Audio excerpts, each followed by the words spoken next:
Vanna right? White. Or Vanna White, yeah. You went a combination of Vanessa Williams, excuse me, and Vanna White. Well, that's not a bad combo. I can tell you that right now. I'm not sure I have seen as active a trade deadline in the NBA as we have now seen. Blockbuster deals, trades from everybody, it seemed, that's involved, and the Grizzlies were about as active as anybody. So if we're trying to keep score at home here, I'm going to say that it all started. So last night we heard it was going to be a three-way deal, which ended up becoming a two-way deal, but there's all kind of tentacles now as we see this thing getting sorted out. So we know for sure at this moment that the Grizzlies sent Andre Iguodala, Jay Crowder, which I'm really sad about, Solomon Hill, which I'm also kind of sad about, to Miami, getting Justice Winslow, who's played in 11 games this year, has a bad back. We hope it's just temporary. There was a time I was in love with him. I was too. Just wanted him. And if he's healthy. Of course, we go way back. We loved his dad. Remember his dad, Ricky, at Houston? Yeah. For Guy V. Lewis. I do remember. So Justice Winslow, Dion Waiters, and James Johnson. James Johnson and Dion Waiters. Our James Johnson. I was ready to go get a neck tattoo. Please don't get too crazy yet, okay? But when they first came. I've already gotten the neck tattoo. Is it too late for James Johnson? You know they can take those off now, but it's very painful, I'm told. And expensive. Yeah. Well, you got plenty of money, no problem. Yeah, just rolling in it.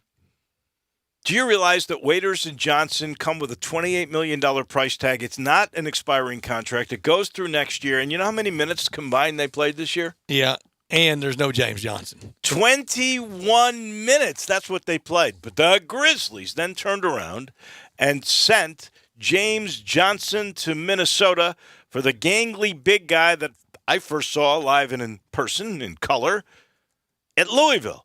Gorgie Dang comes, and I think he's got an expiring contract. So that's a pretty good deal if he's got an expiring contract. Dave, I want to get young, I want to get athletic, and I want expiring contracts. And if you can get draft picks, that's the order I'd like to go in. What Dion about Dion Waiters, though?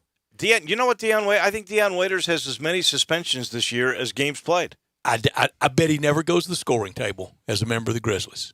Could very well be that he won't. But you did get Winslow. So if you look at this core now, all right, Triple J, Brandon Clark, Winslow, Dylan Brooks. New deal.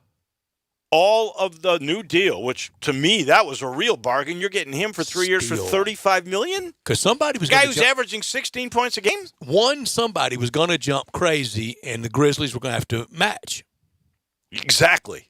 So this was perfect. And you know what? He'll be 27 when the deal's up. He'll be in his prime. If he stays this good, he'll get mega bucks in the long run. Bottom line is, all those guys that I mentioned, Triple J, Brandon Clark, Winslow, Brooks, all 24 or under. How's DeAnthony Melton? Oh, I forgot about Melton. Put him in there. He's 22, I think. He is, if it matters to you, he is the plus-minus box score king of kings. Man, he's got the longest arms for a guy his size. And it's always plus. Yeah. Oh, no, you're right. This future is really bright. And that's 6 guys under 24 that could be with you for a long time. They could not extend Melton until the year is done. But I am certain they're going to. They love him. They will, and it all mostly centers around Ja and Jaren. But you mentioned, you have the primary components, the primary pieces, and you have to have great satellite pieces, and they're starting to do this. This front office, I don't want to put too much on them. No, if they punch if this matters in the voting for Executive of the Year, if this matters, and I think it probably does, if they're the 8th seed, NBA Executive of the Year to Zach Kleiman and company, and it is as company, possible. But his name would be on the trophy, and for that matter, Taylor Jenkins, NBA Coy, well, Coach of the Year. You have to wait to see how it all plays out. If it all plays. Because Now, Lusty won over usually- 500. Usually you got to make the playoffs and probably advance, or you have a team that was know a if you gotta higher advance. seed than 8.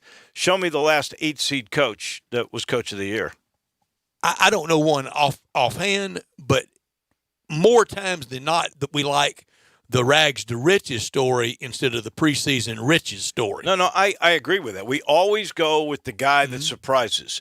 For instance, John Calipari's never going to win because everybody expects him to be a top 3 or 4 team, right? Nick Saban never's but coach of the year. if or Nick Saban, but Mike Norvell next year, if he takes that team, turns them around, and they win 9 games, Oh, he's ACC coach of the year.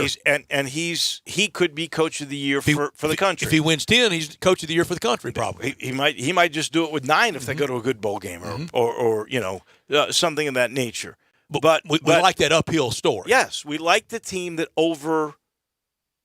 And I think they have. Well, they have, but I think you've got to overperform. And you know something? You got to close the deal. Was Budenholzer, was he coach of the year last year?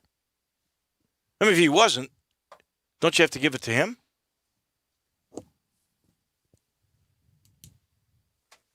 I would.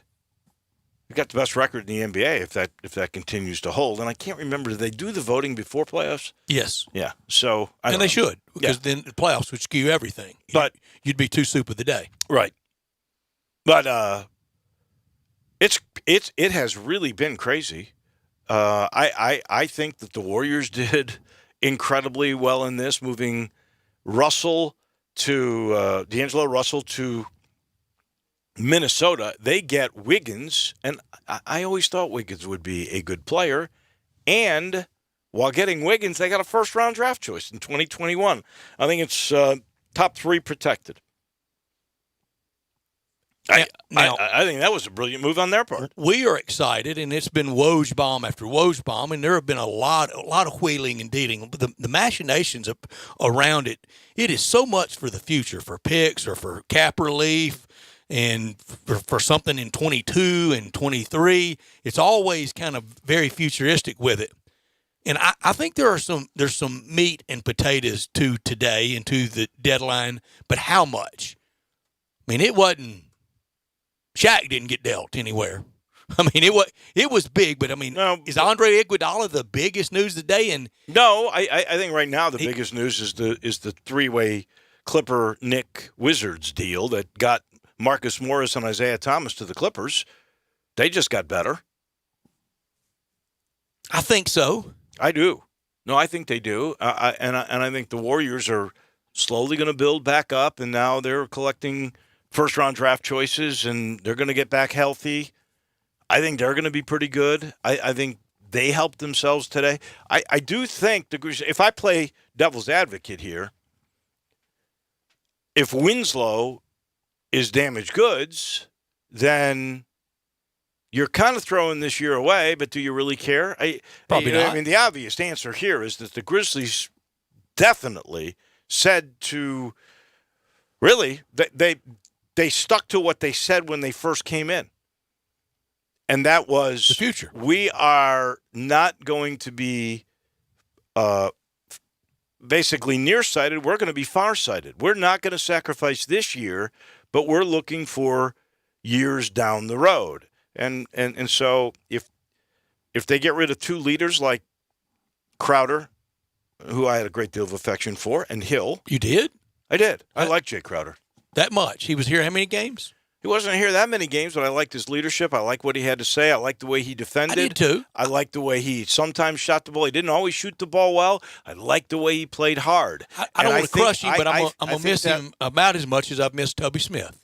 Really? Oh, well, I like Toby Smith. I did too. But I'm going to miss him I'm about talking that about much. basketball-wise. I will miss Jay Crowder a lot more than I miss Tubby. Isn't he just one of the functionaries? Aren't there a lot of Jay Crowders? Shouldn't that be easy to replace? I don't know. Maybe I overvalue Jay Crowder, but I think Jay I'm sorry, Crowder I just brings didn't know a the deep lot. affection you had for Jay Crowder. I think Jay Crowder brings a lot to the table. I liked him when he was at Marquette. I thought he was a good player there. Thing I like about him is he gives you everything he's Do I owe got. an apology to Buzz Williams, who developed him at Marquette? You probably do, but I I'm don't very think sorry. Buzz Williams cares. Yeah, I don't think Buzz Williams cares as much as you do. That's one thing. I'm just trying Who to did play. I say yesterday? Dave. I'm was just the trying to play a little devil's advocate I here said Dave because was the I don't know about Winslow. fan club president of.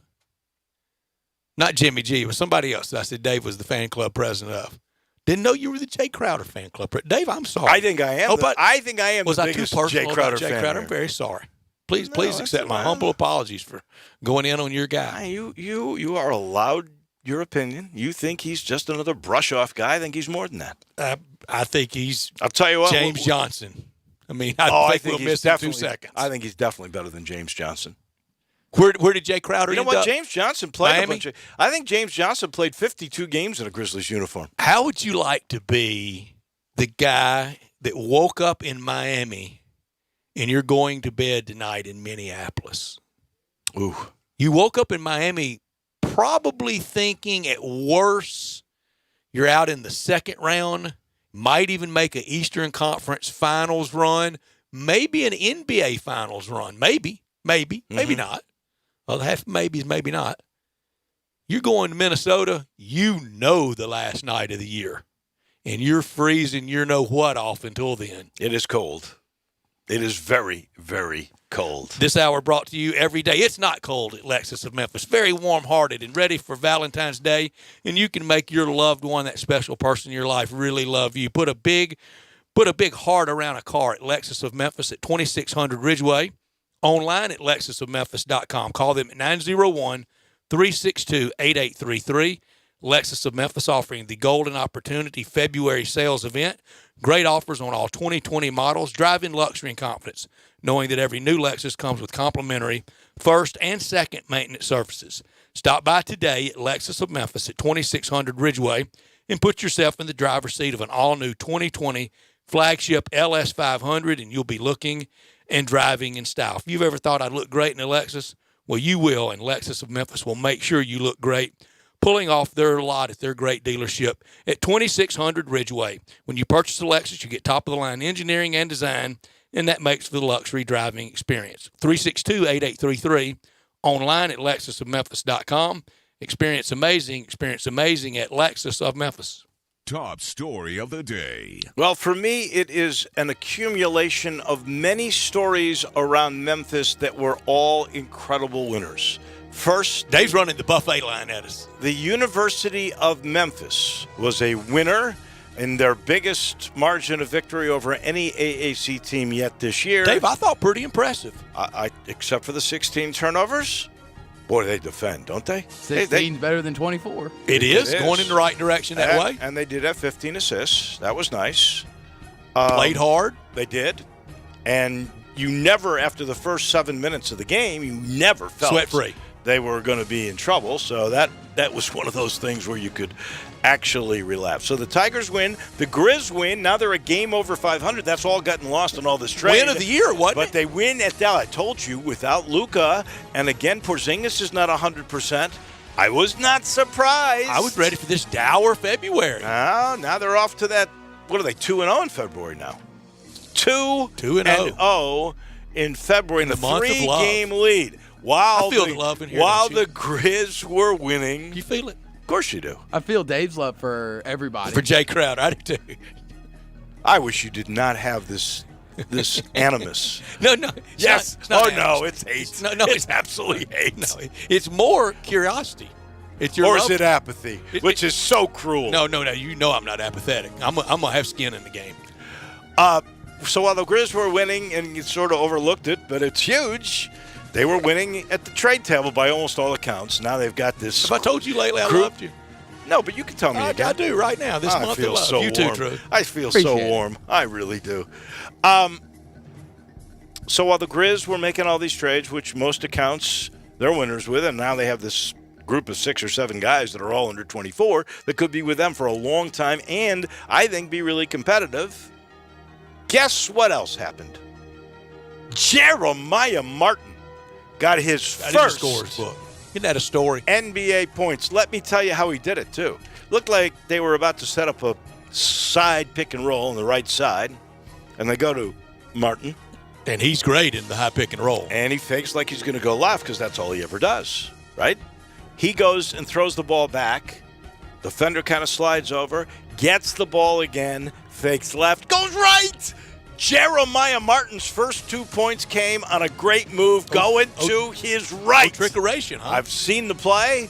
It warmed my heart. That was Jay Crowder-like. I knew you loved Jeremiah Martin. There was ever any question about that. My top story of the day, blockbuster NBA trade deadline near and far on the night after the win of the year for the Grizzlies. Good win for the Tigers, as Dave mentioned. Lots of posturing for the future for every team in the league. But it feels like ownership, front office, on the same page, working in concert, and that our front office has a clue that they're out there big braining it and doing a really good job. I would say they've had a couple of Texas League blue pits, but they batted 1,000. Would you say they batted 1,000 since taking over? I can't remember them missing on anything, actually. And most of the honestly. hits are screaming line Yeah, drives. I mean, there's a couple that just fall in no man's land. Well, what would you, some of them are better than that. I mean, what would you call the move up to get Brandon Clark? Over Waveland. That was a home run. I'm with you. I don't know how the Justice Winslow thing is going to work out, but on paper, it sure does look good. We forgot one other trade, Bruno Caboclo, with a bad knee. You gonna miss him? No, not at all. Not at all. He's just no love for Bruno. None. I never ever felt that he was Just ever never had going to that be an attachment, NBA guy. No. In fact, if they traded Yuta Watanabe, I would miss him more than I'm going to miss Caboclo. I'm kind of starting to miss Tubby a little more since they invoked his name. I really am. But they get Jordan Bell for him. Yeah. And they swap second-round picks. One of the biggest things the Grizzlies dynamic has done, and it needed to, in all seriousness, and I thought it was ridiculous, this is the most Grizzlies thing ever. Oh, the Grizzlies, all we have is bad luck. People were starting to convince themselves of that, and at least now we're kind of burnishing that, and the good luck seems to have turned. Let's keep it going, because it can turn back on you. I never bought the Grizzlies were some woe-begone, only ridden with bad luck. I think over the long balance of them being in town, the number of playoff appearances and the good times, it's been more than I probably would have signed up for or thought of the day they moved here. The Grizzlies have been a good thing for town. Oh, been a great thing. Couldn't imagine not having them anymore. Not top story of the day. Well, Stats, I don't think I'm ready for this. I really am not. The Super Bowl is over, and we've talked about the fact that I will probably watch, at least in the beginning, a little of the XFL. But CBS Sports today devoted a whole bunch of space on their website to analyzing the XFL for fantasy draft purposes. No. Yes. Anybody can do a big fantasy draft. I got to tell you something. This is probably perfect for John Harden. Well, John likes action. He likes the action. I like the action, but I don't know if I want the action on the XFL. For me, I know I don't. For me, XFL, when I hear it, I think about that trash we had first go around. I think it's going to be much better this time. I truly do. I think that's why he hired Oliver Luck to run the league. Great point. And he's paying Oliver Luck, I think I was told, $1.5 million. Good for Oliver Luck. I think Oliver Luck did well, and I think Oliver Luck will make sure that this league is not the gimmicky thing that the XFL first was. And I think Vince McMahon learned his lesson. My not top story, it was more than a 14-point home win over a bad Temple team last night for these Tigers. I think it was a chance to really grow some confidence. Now, 2 in a row in the must-win 3-game home stretch. Lester Quinones regaining that stroke that made him such a coveted recruit. Boogie Ellis, I think, growing at point guard. 2 down, 1 to go in this 3-game homestand before embarking on a stretch that will define the season. After this is over, and the Tigers are going to win Saturday against South Florida, but after this is over, it's for keeps. They're all for keeps. They're all for keeps. That wasn't last night. That was easy. Temple was awful. So will USFB. They've already beaten them there, although they won the last 2 games. But after that, meat and potatoes time gets served up. Well, you got to go to Cincinnati. You got to go to UConn. And then you've got tough home games. You still got Big Houston night in and America Wichita tonight. State. Probably the best college basketball offering out there tonight is from the AAC. I'll tell you the team. I looked at their schedule, and I forget who they're playing tonight, but it's Who's that? It's a winnable game. They're the favorites, Tulsa. Playing at home against UConn. I looked at Tulsa's schedule, and man, they're going to be amongst the leaders all year. They're not going to go away. See who Tulsa tonight UConn. has UConn, and what are they? They're 2.5-point favorites, which is a little surprising. UConn's awful. Only 2.5. I don't understand that line. You know, the Tiger games I've been to, clearly the best team I've seen when I go to Tiger games, it's been the Tigers. But, boy, I've seen South Carolina State, Ole Miss, Georgia, SMU, UConn, and last night's game against Temple. Well, you come for Houston. I will be there. Because Houston, I am telling you, I don't understand I'm not going to make Saturday. How Houston has lost some games. I just can't lay his eyes on USF. Bonzi Wells going to – not Bonzi Wells. Was it B.B. Walls? Walls long gone. He's not going – B.B. Wells? No, and Ultron Jackson, who to this day still holds the Conference USA all-time rebounding mark. Right? Yes. I'm sorry. I'm going to miss him. Oh, you know what? B.B. Walden and Eldrick Jackson. That was the undoing of Seth Greenberg. This is why he's an announcer. He had all that talent. He went to Virginia Tech after that, didn't he? He got out of town before they fired him. By the way, a texter who's obviously in agreement with you says, hey, ask Dave, how in the heck did the Grizz win without Crowder last night? I don't know.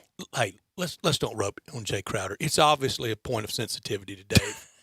So let's just let the love be there, okay? I'm the only guy in Memphis that apparently had this affinity for Jay Another Crowder. texter says, yes, there are a lot of Jay Crowders out Well, that's there. because what you said. They're just echoing your Thank thoughts.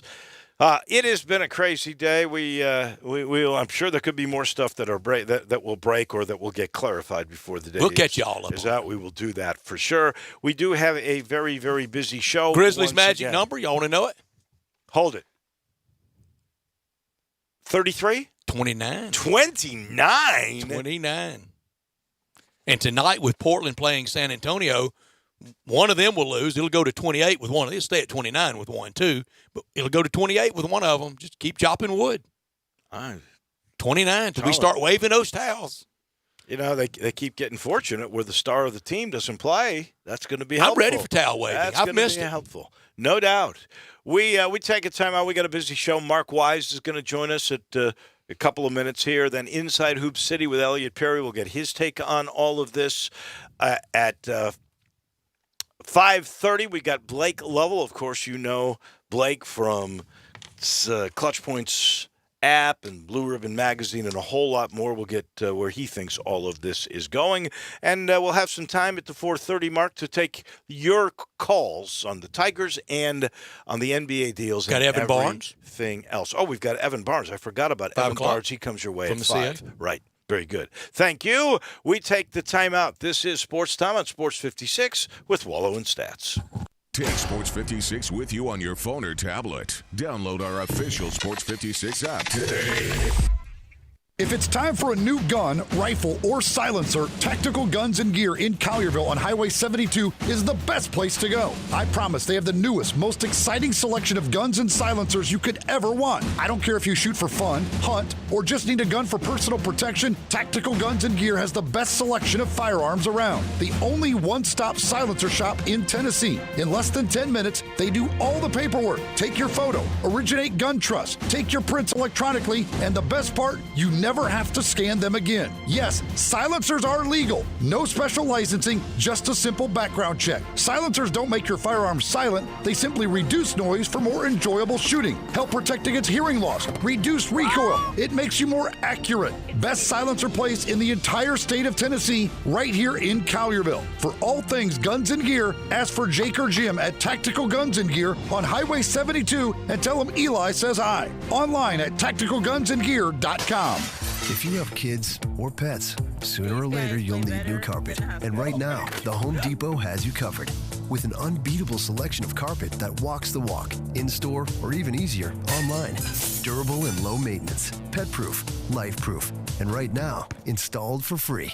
It's a good time to be a doer thanks to free carpet installation at the Home Depot. How doers get more done. $599 minimum purchase of $1 or more per square foot. Valid through May 6, U.S. only. If you need glass replaced, there's only one name you need to know. Benswanger Glass, the largest full-service glass company in the U.S. They've been an industry leader for over 125 years. For all your residential, commercial, or auto glass needs, Benswanger Glass is the name you need to know. 24-hour emergency service for all commercial customers, plus a nationwide warranty on all professionally installed glass. Visit Benswanger Glass in Midtown, located at 340 South Hollywood, across from the Liberty Mall. Visit their website, benswangerglass.com. Benswanger Glass. Got something you want to get off your chest? You better have a backup plan. Want to join the conversation? Someone needs to tell him he has to grow up. Join us on the First Bank phone lines at 360-8255 or the First Bank text line at 67129. Now, back to Sports Time on Sports 56 with Wolo and Steph. This hour of Sports Time is brought to you by Lexus of Memphis. Here once again are Dave Wolochin and Brett Norsworthy.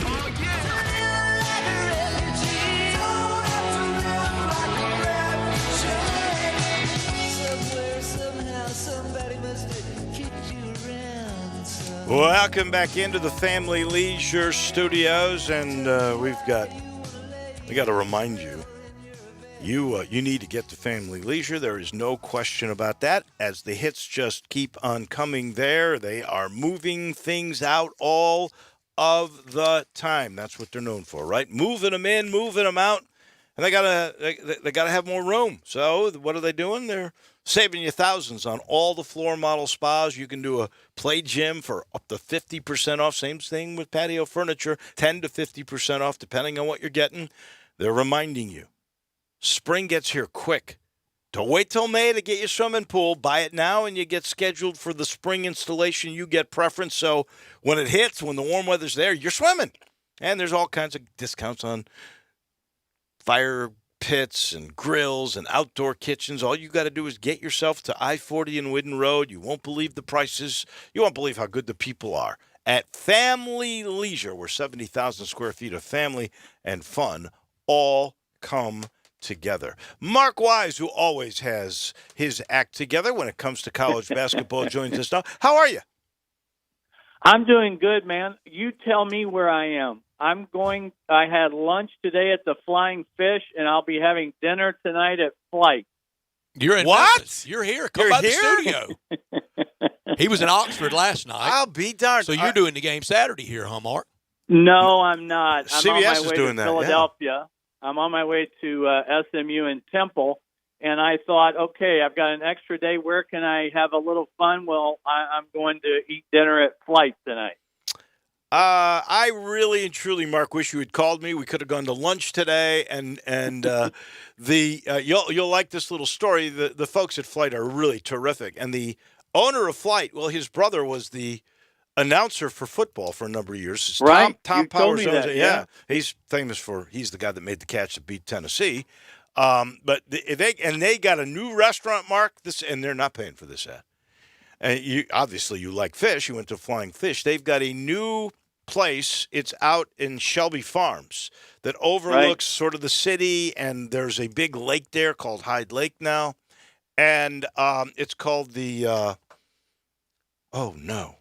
something Fish House. I was just there Saturday night. It's beautiful. You would love now you this sound restaurant. like my dad, because every restaurant when he was living was either the Chicken House or the Fish House or let's go to the Burger House. So I've got a real quick story for you since we're on this topic anyway. A couple of weeks ago, I had an extra day in Nashville. And so at shoot-around, because I had Vandy on Wednesday night, and so at shoot-around, I'm talking to Vandy's SID, Andy Boggs, good guy. Hey, give me a couple of restaurant places. And he goes, well, you know who you should ask? I said, who's that? He said, Stackhouse. I said, oh, really? Yeah, he's a foodie. He's a food junkie. And that's right up my alley. So I asked him, I said, where should I go? And it was like he lit up, man. It was unbelievable. And he goes, well, what do you want? I said, well, you just throw some stuff at me. And so he gave me a place called Henrietta Red. It's a seafood joint in Nashville. And I'm just telling you now, if you're in Nashville, go to Henrietta Reds. And they're not paying for this either. I'll do it. How bad did Jerry Stackhouse need that win last night? Well, he gets. I say he gets a pass. I thought Bryce Drew was going to get a pass last year too. He gets a pass because of the injury to Neesmith, and I'm not in this day and age. I'm not shocked that Vanderbilt beat LSU. I'm just shocked that Vandy scored 99 points. Maxwell Evans, I think, hit 92 threes in the game. And, and you guys have heard me preach this before, these coaches that all talk to us about, we have to defend and rebound. We got to defend and rebound. No, you don't. Got to score. Man, Memphis won last night because they made how many threes? 11. And they made a lot of free throws again, too. Make shots. Yeah, they did. They made their free throw percentage is going way, way up. Well, the SEC is crazy, and I was beginning to start to believe in LSU, but maybe I shouldn't. It looks like for sure Auburn and Kentucky are real deals, and I'm not sure where LSU is. I was glad Ole Miss was a decided winner. Corbin Davis needed that win last night. Well, it was his 500th. They did, but that helps to validate Memphis. Memphis needs some wins from Tennessee and from Ole Miss. Tigers need Tennessee to beat Kentucky Saturday. There's all kinds of scoreboard watching going on, I promise you, because South Carolina is a great example, because I think yesterday going into the game last night at Ole Miss, they were 74 in the net, which means if you went to Carolina and won like Houston did, like Florida did, that's a quadrant 1 win. Well, I haven't looked exactly today, but if they fall out, then that becomes a quadrant 2 win all of a sudden. So everybody's doing a little bit of scoreboard watching. They won't admit it, but they all do it. I'll admit it, and I love it. Well, that's why we love the game, really. Explain to me, if you can, South Carolina. This will be good. Because I don't get South Carolina. I think Frank Martin's a terrific coach, but he loses so many games he shouldn't win, and then he should win, and then he'll win games that you think he's got no chance in. And there's like 3 of those this year. Yeah, we did we had a little fun with a graphic last night about Carolina being on the roller coaster, because they started 4-3, and then they have the road wins in consecutive order. They have road wins at Clemson and at Virginia, and then they lose at home to Stetson. And then they start the season in league play 0-2. And then they've won 5 out of 6. And then they had last night where, Ole Miss played very well and Carolina did not play very well. And when those 2 things happen, you're just not going to win. I think in trying to explain the craziness of this basketball season, and I sometimes call it the beauty, I think 2 teams come to mind. One is South Carolina and the other one's Providence. And if you go look and see what Providence has done this year in terms of, they played in Brooklyn to Florida and got waxed by 30. In the next game, they played Texas and waxed the Longhorns by 30. Then they started 4-0 in the Big East. Then they lost 4 of 5. I mean, it's just kind of the way the roller coaster has gone for a lot of teams this season. I think it's the craziest season. We did this little exercise yesterday. I just went and looked at the top 16 teams. And of those 16 teams, and I really don't know much about San Diego State because I've seen everybody else but them. And I would say of the top 16, I literally believe 12 could win the national title. Mark, I said 16. Well, I'm even going to expand that a little bit more, and I'll tell you why. And I don't know if it's because of this particular class of one and dones is not as great as some others. I don't know if it's because of all the transfers, and so the talent has been more spread. I don't know if it's because of the new 3-point line and the impact that that's had on our game, or maybe it's a combination of those 3 things. But by this time in February, we usually know, okay, the winner is going to come from these 8 to 10 teams. Yeah, it's and that's boiling down. Being generous. Okay? Mm-hmm. I'm telling you right now, I can easily make a case for 30 teams. I don't think there's any question about it. You asked me about San Diego State, or you brought that up. I'm at an advantage there because my oldest is on the staff at Wyoming in the Mountain West. He told me in November, Malachi Flynn is the real deal. San Diego State is the real deal. because their offense has finally caught up to their defense. They've always been a marvelous defending team, so they can score. Yanni Wetzel, who had so many struggles at Vanderbilt last season, is a double-figure score for them, playing lights out. So, again, because of those three things, I just think this thing is wide open. Mark, just to show our listeners how good you are, and I'm not trying to be a wise, you-know-what here, make a case for Colorado. Well, okay, first of all, they're older. That's point number one. They've got a veteran coach in Tab Boyle. That's point number two. And when you take a look at what they've done in terms of a resume, in terms of I think they're like tied in the loss column at the lead in the Pac-12 right now. That whole league seems to be really bunched, much like a lot of teams. When you look around the country, you want guys who can explode. You want guys who can get you a 20-point game. So whether you're talking about Tyler Bay or Wright, both of those guys give you dynamic kind of scores. So, yeah, they're in the mix. There's no question about it. Tyler Bay is like one of those double-double threats on a nightly basis. So a lot of good things for Colorado, yeah. I knew you could do it. Well, and the other thing for me about Colorado, they've lost twice at home, but they're really good at home, and they usually are when they have any kind of competitive team because you're up a mile high. And people are not used to the Alto. It definitely, I think, plays a role. Dipping for sure. in there on a Tuesday night. Oh, yeah. I agree. Since I know you have seen the American and, of course, the SEC this year, but I'm going to ask you about Tulsa. I don't know if you've had them up close and personal. But yeah, I had them in their win over Houston. Okay. Which was the calling out party for them. That was their first significant W. And then they beat Temple by 36. They beat Memphis by 40, which is the most embarrassing win or loss, I should say, for the Tigers in quite some time. But are they for real? I'm going to say this. I'm going to say yes because of two transfers. We keep talking about this, the transfers that have leveled the playing field. I think Brandon Rochelle is probably the most undervalued player in the league. That would be my guess. He gives them a physical presence at the wing.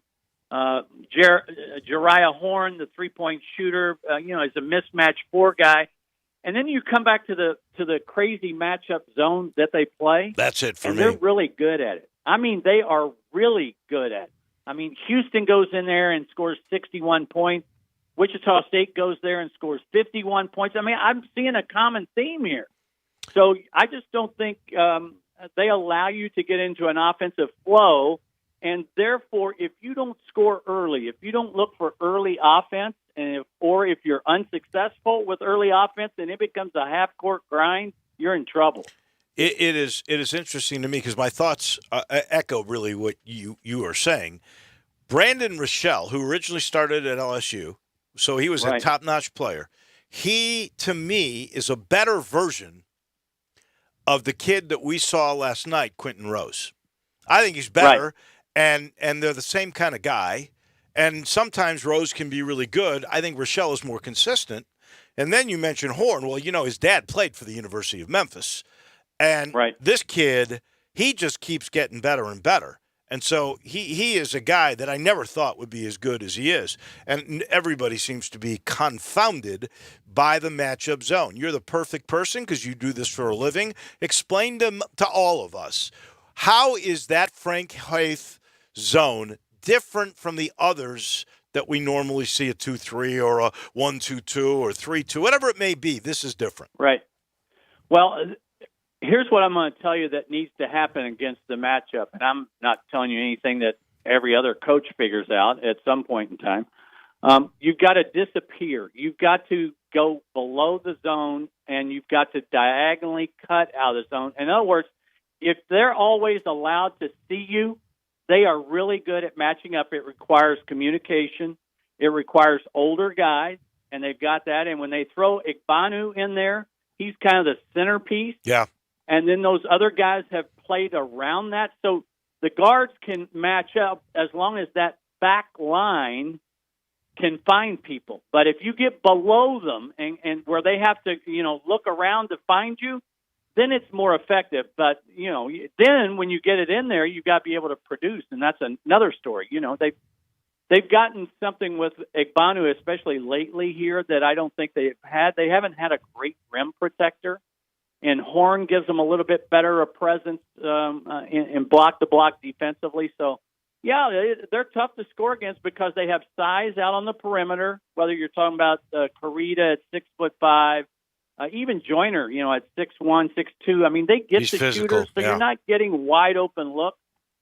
The zone's for real. They are for real. Now, I still think they're on the outside looking in, as Lenardi has them very much on the outside looking in. But down the stretch, they're going to have more opportunities in terms of quad one kind of wins because they've still got to, I think they still go to Houston, if I'm not mistaken. I think they've got to go to Wichita State later in the year in the rematch. So they can play their way in. Do you think the Tigers will get in? The Tigers right now, Dave, are violating one of my ingredients, not only for getting in, but being successful once you do get in, and that's your health. And, I've got to see them play more often without Jeffries, whether last night was just a let's make some shots night, or are they kind of turning the corner about some things, especially their ball handling. You just can't turn the ball over at the rate that they're turning it over and expect to win, especially, if you think you're going to go on the road with that kind of turnover rate. I think the last time I looked, wasn't it in like the 340s or something? According to KenPom, I believe. I think it's 330 something. Yeah, it's tough. It's like 23% of every possession ends up in a turnover. It's the wildest, craziest thing I've ever seen. And your point's well taken about health or people even being there. If you add up, and I did this yesterday just to sort of pine, but Wiseman's numbers in the 3 games he played on an average with Jeffrey's numbers, and he played a lot, but that's 36 points and 15 rebounds every game that potentially the Tigers have lost. Yep, no question. It's a huge thing. So again, I like the fact that you need to be, if you want to get successful, you have to be, I'm talking about in March. If you want to win in March, if you get to the tournament and you want to win, or if you want to make a deep run, you better be in that top 50 offensively and defensively. I think the numbers have proven that, and certainly Memphis does that on the defensive end. Now, you're talking about a rim protection. Isn't their block rate, I want to say, like second or third in the country? It is amazing. They played Connecticut, which was actually at the time a little bit better than them. And Lance Thomas himself, who, by the way, is coming on, Lance Thomas had 5 blocks and a Cook had 2. So, yeah, Memphis is definitely good at that. Mark, we thank you as always. Just so you know, my wife was listening, and she texted me the restaurant I was telling you about in Shelby Farms is called Coastal Fish. It's done by the people from Flight. So ask them about it. I love it. I like that a lot better than the Fish House. You'll love this. This is not a chain, baby. This is these guys. Next time you're in town, let us know around the lunch hour. I'm upset with you, Mark. All right. Thanks, guys. You got it. Bye-bye. Thank you for being on. Mark Wise, always a real treat. Oh, yeah. Hey. You could give him Hofstra. I'm surprised he hasn't seen him yet. He is getting a lot of games. He does such a good job. We're late for a timeout. We'll be back in a minute. This is Wolo and Stats on Sports 56. AM 560, 96.1 FM, and 87.7. Greg Gaston and Eli Savoy get you through the midday with Sports 56 Middays. Delivered by FedEx. Weekdays from 10 till 1 on Sports 56, 96.1 and 87.7. Mid-South Power Distributors is your source for all things diesel. Their newly renovated drive-in repair shop is open to the public. Whether it'll be your everyday driver, farm equipment, fleet vehicle, or heavy-duty truck, their ASE-certified technicians will get you back on the road. The on-site dyno is ready to run all the necessary diagnostic testing, from preventative preventative maintenance to complete overhauls, Mid-South Power can handle it all. Stop in today at 3288 Mill Branch Road or call 901-396-0710 and online at mid-southpower.com. I almost never go to Central Barbecue without running into somebody I know. That could be because you only eat at Central Barbecue. It's because Central Barbecue is where Memphians go to get barbecue and has consistently been voted the most popular barbecue restaurant among locals. Actually, that's really saying something. I know. Memphis is the nation's capital of barbecue with all the choices. People who live here go to Central Barbecue. They do get their share of tours. Sure, because Central Barbecue has been mentioned on TV and in tons of national publications. You know why? Because of the great food? Because those TV shows and magazines look for the place where the locals go. And that, my friend, is Central Barbecue. I don't think the construction reduction event is on at Wolf Chase Honda. Exciting changes are in the works and inventory must be reduced. Get the best deals right now on all remaining 2019 Hondas while they last. Every new car, every certified, every used car, priced to go. Get pre-approved now at wolfchasehonda.com. Wolf Chase Honda is expanding and our prices are dropping. Don't miss these savings. Act now. This huge construction reduction event ends soon. Who did build this For the best lineup of quality, fuel-efficient, and fun-to-drive vehicles, get to Wolf Chase Honda and Wolf Chase Nissan. Over 1,000 new certified and pre-owned vehicles in one great location. Catch the savings now during our huge model year-end sales event. Score an amazing deal at Wolf Chase Honda and Wolf Chase Nissan and get to the game in style at Germantown Road and Highway 64. Family owned since 1981. Now, back to Sports Time on Sports 56 with Wolo and Stats. This hour of Sports Time is brought to you by Lexus of Memphis. Here once again are Dave Woloshin and Brad Norsworthy. What I'm saying is this is the anthem. Throw all your hands up. Y'all got to feel me. Sing if you're with me. Welcome back in on a day things are crazy around here with the NBA trade deadline now over. All kinds of deals have been made. It's been one of the more active ones that I can remember. Marcus Morris to the Clippers in a 3-team deal. That may make them the best team in the West. I love. Oh, they're going for it. It's cut the nets down. I love NBA's one shining moment. One shining moment. They're going for it this year. I love the Warriors move. I really think to get Wiggins and a first-round draft choice, that's next year, and it's only top 3 protected. I like that. There's so many things that I still love about sports as much as I've ever have in my life. But the drama, the headlines that you can't ever see coming until they hit and you like them. Late May at Staples, Clippers-Lakers, with all that emotion for the Lakers about Kobe in the house that Kobe built and the Clippers franchise, one of the more woebegone, hopeless places in all of sport, thanks to moron Donald Sterling for so long. But the whole – well, he ousted himself. He did. He got his payback. Most people like that get themselves. But now with Steve Ballmer, that will be hand-to-hand combat. That would be fun over 2 weeks, 7-game series. You can write it down now. It's going 7. And it Western Conference Championship? Western Conference champion. And that could be the de facto world championship unless Milwaukee or Boston or Miami really challenge. How about what Houston has done? I mean, they've definitely just decided they're going all analytics. They're going all small. I think Caboclo, who they just got, they went runs. They Jordan Bell. They went all small. Caboclo is now their tallest guy, is he not?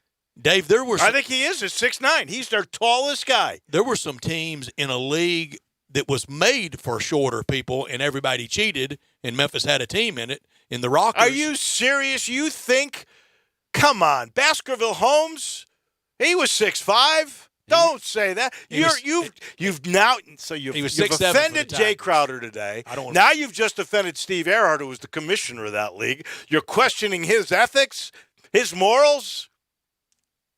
Yeah, I guess I am. You are so right about Baskerville Holmes. How could he be 6? Like, he was at least 6'7". I want to tell you, I think he was 6'8" or 6'9". Now, Dana Kirk lied about his heights. And then they had him 6'4". No, they had him 6'4" and I want to say 7/8. But this Houston team could legitimately meet some of those standards of that league. You know what? I swear to you, they somehow, when they went in for these measurements in the WBA, they somehow went in there and compressed their their spines to make them shorter for a little bit. That's how they did it. Come on. They measured the guy. I don't think we go all spine on this. We need an orthopedic guy to text in. Let us know. We if know that's the best possible. in the world. They're right here. We do. Clinic. Exactly. There's no question about that. What happened to me and you? Did our spines get compressed? Is that why we're so short? See, here's the deal. I really was at 1.61. I went in. You wanted to be in a small announcers league. I wanted to be like in a 5-6 league. I had them compress it, and it never came back. How'd you do in It's that just league? terrible. Oh, I dominated. I could post up everybody. Did you post up anybody? Everybody. You did? Jumped over them. It was incredible. What was your go-to move, Dave, in basketball? A Baryshnikov. Give and go. Spin move. Pull the chair. Spin move. That first step of mine, though, buddy, you have no idea. Tell you one thing the Grizzlies have done. This new group, I don't want to give Robert Parra credit.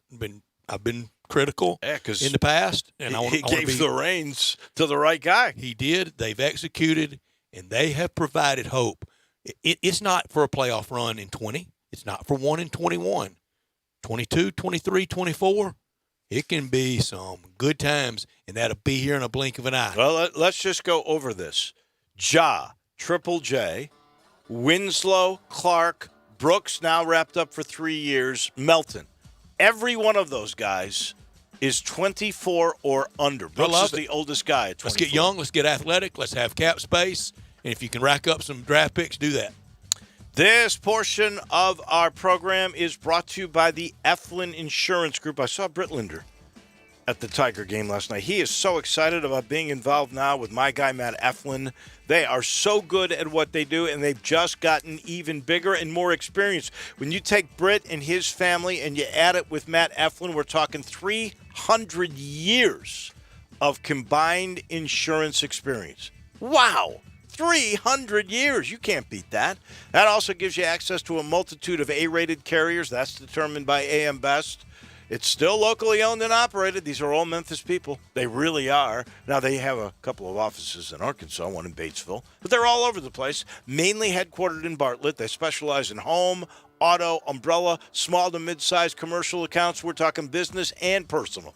Who else does that? They do at the Eflin Insurance Group. Service First Agency. They treat you like your family. Here's the number to be treated like family and to make sure you're protected, whether it's business or personal. It's 757-2315, 757-2315, or 386-GER, like Tigers, 386-4777. That's the Eflin Insurance Group.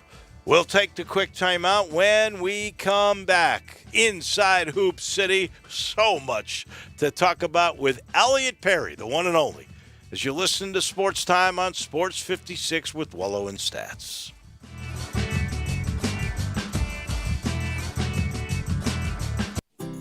Is your wife asking you to stop eating junk food? Well, we have you covered at Humdinger's. It's quick and it's healthy, and most important, it tastes amazing. With many choices from salmon salad to rainbow trout and grilled asparagus. Come visit us for lunch at Humdinger's, 6300 Poplar Avenue. So good, Coach Penny eats with us weekly. Don't forget, Humdinger's offers full-service catering for weddings, social events, or your corporate lunches. You can call 901-260-8292 to find out more. Hi, it's Fran Drescher with a public service announcement. Every year, millions of couples experience the unthinkable, a visit from the parents that never ends. The parents move in and spread like a virus, erasing TV shows because they can't figure out the remote. The Cure? Indebted, a show that makes parental invasion hilarious. Fran Drescher stars in the premiere of Indebted tonight on NBC. That is the second time this tournament that this has happened. I'm Brian Elder. It's been a particularly rainy season, and that stain on your ceiling isn't getting any smaller, exposing your family to the possibility of mold. Let me come take a look. 867-0303. Our technicians are Owens Corning Platinum Preferred, so don't let someone tell you that it has to be replaced if all you need is a repair to get several more years of life. 867-0303. Have me on your speed dial for when life's little catastrophes come up. 867-0303. Upgrade your roof to a beautiful Owens Corning Duration architectural shingle with a 50-year warranty and an unheard of 25-year labor guarantee. I'll measure your roof from outer space and give you a competitive estimate right over the phone. Buy now and pay nothing till 2022 with approved credit. 867-0303 at BrianElderRoofing.com.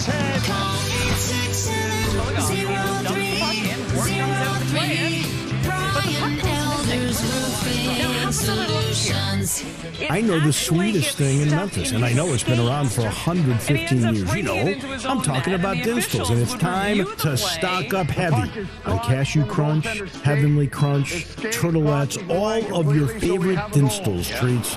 So easy to get. The sweetest thing in Memphis, all you have to do is head to Laurelwood, or head to Germantown and Poplar, right across from the hospital, or go where they make the candies. That's on Pleasant View.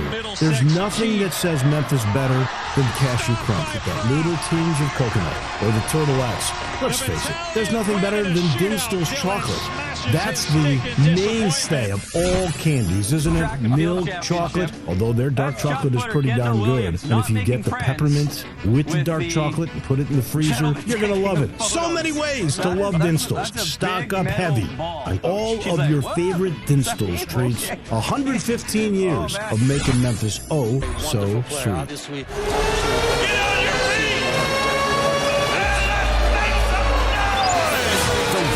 Play here. Kyrie pulls for a three. Good! What a bucket! A three in transition. Dunked by Buffett. Oh my goodness! Shua fires a three. Good! DeMarte Shua with a dagger. Catch the action all season long on your exclusive home for the Rebels. Sports 56, 96.1 and 87.7 FM. We are Sports 56, WHBQ Memphis, WIVG FM Tunica Memphis, and WPG FLP Memphis. Flynn Broadcasting Stations. It's time to go inside Hoop City with Grizzlies radio analyst Elliot Perry. Inside Hoop City is sponsored by Campbell Clinic. Each Thursday, the former Tiger great and 10-year NBA player joins Sportstime with Wolo and Stats to talk Tigers and Grizzlies and all things Hoop City. Now, here's Elliot Perry with Wolo and Stats.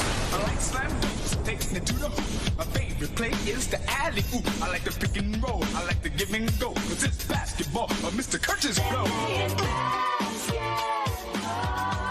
You know, I like that song a lot. But before this show is over, we got to play the new John Morant song that was on The Ringer. Have you heard it? I have not. You have not heard that song? I haven't heard it either. Find it right now. I've never been. You'll know the song. I've never been to The Ringer once in my life. I'll find it. Drew will not know the song. You will know the song. You probably have the wrong group. You'll probably say who's the artist. That it's who was the artist. I would know. It involves a bunch of harmonies. Well, it narrows it down to about 100,000 songs all time. All right, let me put it to you like this. Your Youth, Harmonies, Seaside. Beach Boys. Bingo! So what they did, somebody clever. I got it up. Right, you got it? Want it? So play it. Hit it for all of us. Elliot won't hear this too. Go ahead. Why didn't I think of this?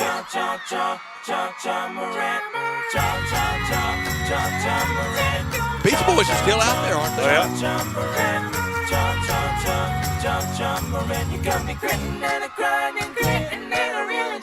Who did that? I don't know, but it's great. Their harmonies are incredible. Saw John Morant, so we thought we'd take a chance. John Morant, John Morant. John Morant. You got me gripping and a grinding, gripping and a reeling. John Morant, John Morant. All right, what do you think of that, Elliot Perry? Huh?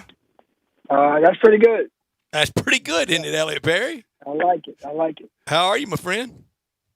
I'm doing well. Forgive me. I've been a little bit under the weather, so my voice is not as clear today, but I'm here. Well, we appreciate you playing through pain. We really do. Did you do it yelling at the Tigers and the Grizzlies? Yeah, absolutely. No question about it. Well, it was a good night for both teams on a lot of fronts. The Tigers on the floor, the Grizz on and off the floor. Maybe the win of the year for the Grizzlies. Give us your take of the deal that now has Justice Winslow as a part of the organization. Yeah, I mean, overall, I thought it was a great deal. You got a young guy that's, in his 20s that fits the mold of where you're trying to go in the future. Another piece to the puzzle. Frankly, come from a great program at Duke. Was a lottery pick. And so, I just think this front office continues to make, good moves, both short-term and long-term moves. And so I think, when you think about a front office, that those are the kinds of things you want to see is, what's happening right now, but also long-term, what's going to happen and what's the vision. And I think we can clearly see the vision now. Clearly, we clearly can see the vision. We trust them. They've got a reservoir of goodwill. Elliot, I said they're batting at or near 1,000. Yeah, I mean, they really again made some good moves. They've gotten some assets that most people would definitely want to have. I mentioned last year that going into the draft it could have been so uneventful, but us getting a number 2 pick. But then they added on top of those things the trade with Mike Conley, the move up one spot for Brandon Clark, and so they're batting 1,000. It's Elliot Perry batting 1,000 too. He's been there the last 2 ping pong ball nights that landed Jaron and Ja. Yeah. I tell you what, that day, I mean, I can't take any credit for that. Again, I'm just take it. I'm just a placeholder there. I mean, I'm just so fortunate. I think we're fortunate as a city and an organization that, again, we were able to, strike while the iron was hot, get the number 2 pick when there was a guy like Ja in the draft. And so it just fits our organization perfectly. Well, you got to have some luck, and they were very fortunate there. But they were just smart to get Brandon Clark, and I'll tell you what other move that we really haven't talked very much about yet today, and that was the extension of the contract on Dylan Brooks, who, let's not forget, was a second-round draft choice, who is averaging 16 points a game, full of moxie. He'll defend. $35 million coming his way, guaranteed. And that's, to me, $35 million is a steal for the organization. And frankly, he's going to be 27 when that thing is up. He'll end up, it's still in his prime, he'll end up making big money if he continues to do this. But I think he's critical because I think he's a big part of what this team does. Yeah, I mean, he's played fantastic this year. He brings I talk to Dylan often. And one of the things I talk to him about mostly is, he's a two-way player. You don't have many two-way players in the league. He's going to be defending the opposing team's best players on the wing most of the time. And plus, he's putting points on the board for you. He's been aggressive in his play. And overall, he's improved as a basketball player. He's a willing passer now. His ball handling skills are much better than they were a couple of years ago, or even last year. I know he didn't play as much last year. So he's just improved as a basketball player, and I think he even can improve even more. There's always a price to pay when you make moves like this, and the Grizzlies had to say goodbye to 2 veterans, Solomon Hill and a guy that I have a great deal of affection for. They've been making fun of me today, Elliot, because I like him so much. Old number 99. I think he brings a lot to the table, and that's Jay Crowder. Give me your thoughts on that. And we all know this is a business. Here's a guy who wanted to stay. He's accepted this. He's not going to badmouth Took it like a anybody, pro. But I love but that he, aspect he of was it. absolutely both of those campaigning. guys are professionals. Yeah. And, I tweeted out to Jay, I mean, because of Jay and Solomon, both of those guys being in the locker room, our young guys have gotten off to a good start. I mean, their professionalism, work ethic, they help young guys to understand what you have to come out there and do night in and night out. And I think our young guys have a lot of respect for them. More importantly, they were on the floor with our young guys and in the locker room, and that helped. What did you think of the Dylan Brooks tweet in regards to Iguodala and the situation, and then Ja stepping up and saying that? When you were in the league, there wasn't that kind of public response to stuff. I'm sure there was discussion in the locker room and local pride and things of that nature, but this is now a public thing. Yeah. I think we have a lot of guys that have a lot of confidence in themselves. I think we built a culture where they always feel like it's us against the world. They go out there and they compete. They don't care who's in front of them. Whether it's Giannis Antetokounmpo or any one of the top players in the league, LeBron James, James Harden, Westbrook, I mean, it doesn't matter who's in front of those guys. You see night in and night out that they go out and compete against those guys as hard as anybody. And so that's the kind of attitude you want your young guys to have. You don't want it to cross the lines where it can look like it's disrespectful. But, in this business, we're in the business about competition. And I like that the guys have a little fire in them that says, if you don't want to be with us, you're against us. And that's the kind of attitude you have to have. Is either all in or not. And Elliot, I'm just now seeing your tweet, and I follow you, and I suggest everybody should on Twitter at Elliot L. Perry. And I love the sentiment. And you're right. And all kidding aside today about Ja, you tweeted out, thanks for the professionalism and the leadership. Our young players got off to a great start because you were in that locker room and on that floor, and that is true because, Elliot, even with that 1-5 start, it could have come undone pretty quickly on Taylor Jenkins in year one. Oh, no doubt about it. And, the frame of mind with the young guys, I mean, it's always easier to turn things around when you do it when you have young guys. And so the culture that they built, and the mindset that, our young guys go out there and play with night in and night out, even when they lose a basketball game, they still have the mindset that this is a bend but not break organization. Again, I just love the fact that not only are they fun to watch, but this team is a competitive basketball team, and they believe that they can beat anybody in the league. Give me your sense, Elliot, of Justice Winslow. I remember him at Duke, and I loved him there. He's been injured a lot. He's only played 11 games this year, but he was very excited about being a Grizzly with the thing he tweeted out, the photograph in the old Grizzlies cap that he tweeted out yesterday, and don't poke the bear.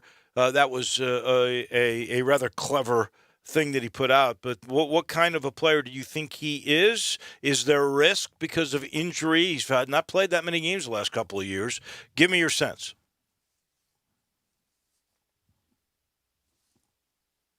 We lost Elliot. Sorry, I'm here. Okay, go ahead, Elliot. Yeah, I think he fits with the core of this basketball team. If he's healthy, he's going to be a great fit for Coach Jenkins. And the style of play. I think what Justin sees in the Grizzlies organization is some young guys that's headed in the right direction, some young guys that are exciting, some young guys that I want to play with, and not just the two core guys. I mean, we know about John Jaren, but also the way Tyus Jones has been playing. Brandon Clark has been playing. We still got Kyle Anderson. So we still have a good young mix of core guys that he feels like, hey, I can make an impact with these young guys. Tyus Jones is what, 21, 22? You think about this. You've got Ja, who is 19, isn't he? Yeah, and 20. 20 and Jaren 20. And Jaren's 20. Clark is 20. Winslow is what, 22, I think? Brooks is 24. Melton's 21. What is Tyus Jones? Yeah, he's probably right in that same age. 21 or 22, I think that's it. Yeah. So you're talking about 7 guys now. And what, Kyle Anderson, what is he, 26 years old? Tyus Jones is 23, former MOP of the Final Four. And, I thought he'd be a long-time integral, very important piece of Minnesota. It didn't work out. It's working out here. It's working out here, Elliot. And you made the point the other night. What was the road game? I was listening to you guys. Maybe New Orleans Friday night. Were you on the road in New Orleans? Yeah, I was listening to you. I think it was Friday night on the road in New Orleans. And whenever the Grizzlies have to go to the bench for a point guard, for somebody on the ball, it's not that big of it's not any step down. You're never kind of having, and forever here with a 3-point shooter and a backup point guard. We were just holding our breath for Mike Conley to get his breath back and get back in there. Even when Ja has to come out, it's very adequate, still on the ball. Yeah, absolutely. And that's what I love about Tyus Jones. Different style of play. He's not the flashy guy, but solid. He's going to make the right play. From a scoring perspective, you don't have that big drop-off. He's going to knock down shots. He's not sporadic, doesn't turn the ball over a lot. So that's the kind of backup point guard you want to have is a guy, and he shows a tremendous amount of leadership. He showed that at Duke. He showed that in Minnesota, and now he's showing it here. Yeah, and old school, a 23-year-old guy would be in his rookie season. He would have played all 4 years at Duke. Yeah. Right. What can you tell me about Jordan Bell? He comes to Memphis for a deal for Bruno Caboclo.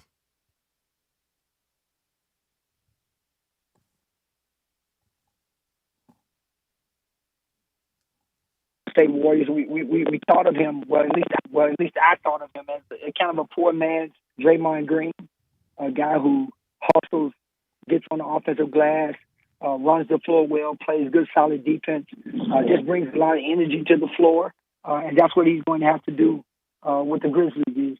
Is bring that type of energy to the floor, night in and night out. It may not be in a rotation all the time, but when he does get a chance to play, he's going to have to play at a high level. You think Deion Waiters will ever play for the Grizz? I'm not sure. We know he can be a bit volatile at times, but one thing he can do is put the ball in the hole. And he's a strong offensive player, so I'm not sure if he'll fit in with what Coach Jenkins wants to do. Last thing, Gorgie Dang, the big guy that played at Louisville, he's another young guy who's tall, gangly, very good defensive player. I think he's got an expiring deal. I'm not 100% certain. Do you think he really is going to be a player for the Grizz? Yeah, I think I actually think he fits well with what we're doing. I mean, we need some more size. When Valanciunas gets in foul trouble, or at least has to come to the bench, it puts a lot of pressure on Jaren to have to play the 5. And even more pressure on Brandon Clark having to play, the 5 sometimes if he has to play the 5, if Jaren is in foul trouble. And so I think having that extra big body guy who can knock down 15-foot jump shots, and Gorgie Dang can do, can rebound the basketball, just a really solid player, doesn't get out of what he does best a lot, and just fits that kind of coming off the bench and fitting that role for us.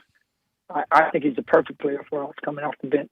All right, you're a point guard aficionado, and over the last few games, I'm seeing confidence building for Boogie Ellis running the point for the Tigers. Elliot, we were talking in the media room before a Grizzlies game. It was a couple Wednesday nights ago. I'm going to say the Wednesday night of, I don't know when it was. We were in the media room, and the Tigers game was coming up, and we were both talking, and it went way off the record. I guess I'm putting it on the record now. And we were both talking about next couple games out. It's must improvement time. Well, they have. Yeah, definitely. Yeah, they definitely totally improved. And I think, I mentioned when we were talking stats that day that, everything you have, Boogie, everything that you've done, you still got it.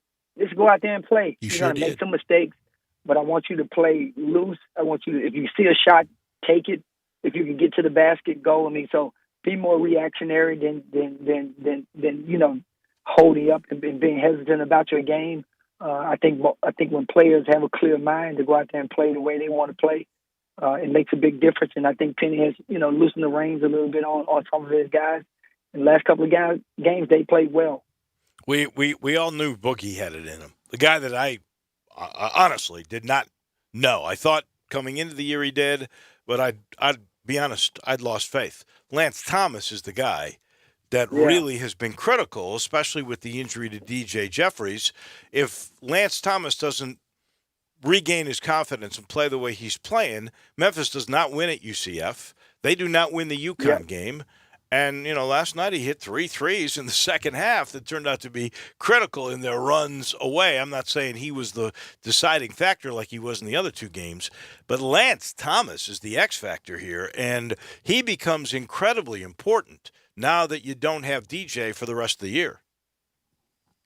Well, I tell you what, when you have an opportunity to be the next man up, we always talk about that sort of in a kind of cliche way, but when you're the next man up, you're going to play more minutes, and you're going to get a rhythm. And the coach can't pull you out, so he doesn't have you on a short leash. What you've seen from Lance Thomas is, now I'm going to be out there, 25, 30 minutes a night. I have more freedom to really play my game. And if you're open, they're moving the basketball, shoot it. So he's playing with a lot more confidence because he is playing more minutes. But again, I think going back to Penny, his coaching staff seems like that they've They tweak some things a little bit, tighten some things up a little bit, but they've also released the reins a little bit on some of those guys. I could see that they're playing with a lot more freedom than they were, maybe 2 or 3 weeks ago. When you're a coach, and I know you never played that role, but you were coached by many, and this is sort of Penny's dilemma, and you've got a bugaboo on your team, and I don't think we can hide it. Even last night there were 16 turnovers. Fortunately, the ball club, the other team turned the ball over a whole bunch too, and Temple usually doesn't turn the ball over that much, but Memphis plays good defense. But part of that is Memphis likes to run, and you're going to be apt for more turnovers if you run the ball. And there's a fine line between orchestrating everything, like a lot of college coaches do, and giving freedom, like Penny was trying to do. How much do you think you have to step back and sort of orchestrate and get more involved than you had in the past if you're Penny? Well, I think if you look at their turnovers, and the more I watch, a lot of them are high-risk turnovers. Trying to bounce pass, a long bounce pass, just high-risk turnovers. They're not basketball turnovers, and those are two different things. If a guy drives in the lane, he gets in the air, big guy comes over from the weak side, you try to wrap a pass around, a guard drops down, he steals that pass. That's a basketball play to me. You're trying to make the right play. Guy just made a better defensive play. I just think we've been really careless with the basketball. We've been really loose with the ball. We made high-risk plays, and a lot of that falls on the guards, in my opinion. I know your big guys handle the basketball a lot, but look, cut down on the high-risk plays. We're going to have some turnovers. We got to figure out where we want to be because we do play an up-tempo type game. So if it is around the 13, 14 turnovers a night, but we want to make sure that our transition defense is good, that we're not turning the ball over, and then they're getting layups out of those turnovers. And then the rest of it, we're going to create some turnovers too because we do play an up-tempo type game. And so, some of it is just par for the course. You're going to turn the basketball over because of the style you play. But more importantly, I think Penny is going to have to clean up the careless turnovers and the high-risk turnovers are something that we're going to have to cut down on. Elliot, as always, we appreciate it. I hope you feel better. Your voice definitely sounds shaky. It's a good thing. Get better soon. Yeah, it's a good thing you don't make your whole living from talking. I know, man. We love you. I Thank you, apologize again. Thank you No much. worries. We appreciate it. We'll talk to you next week. All right.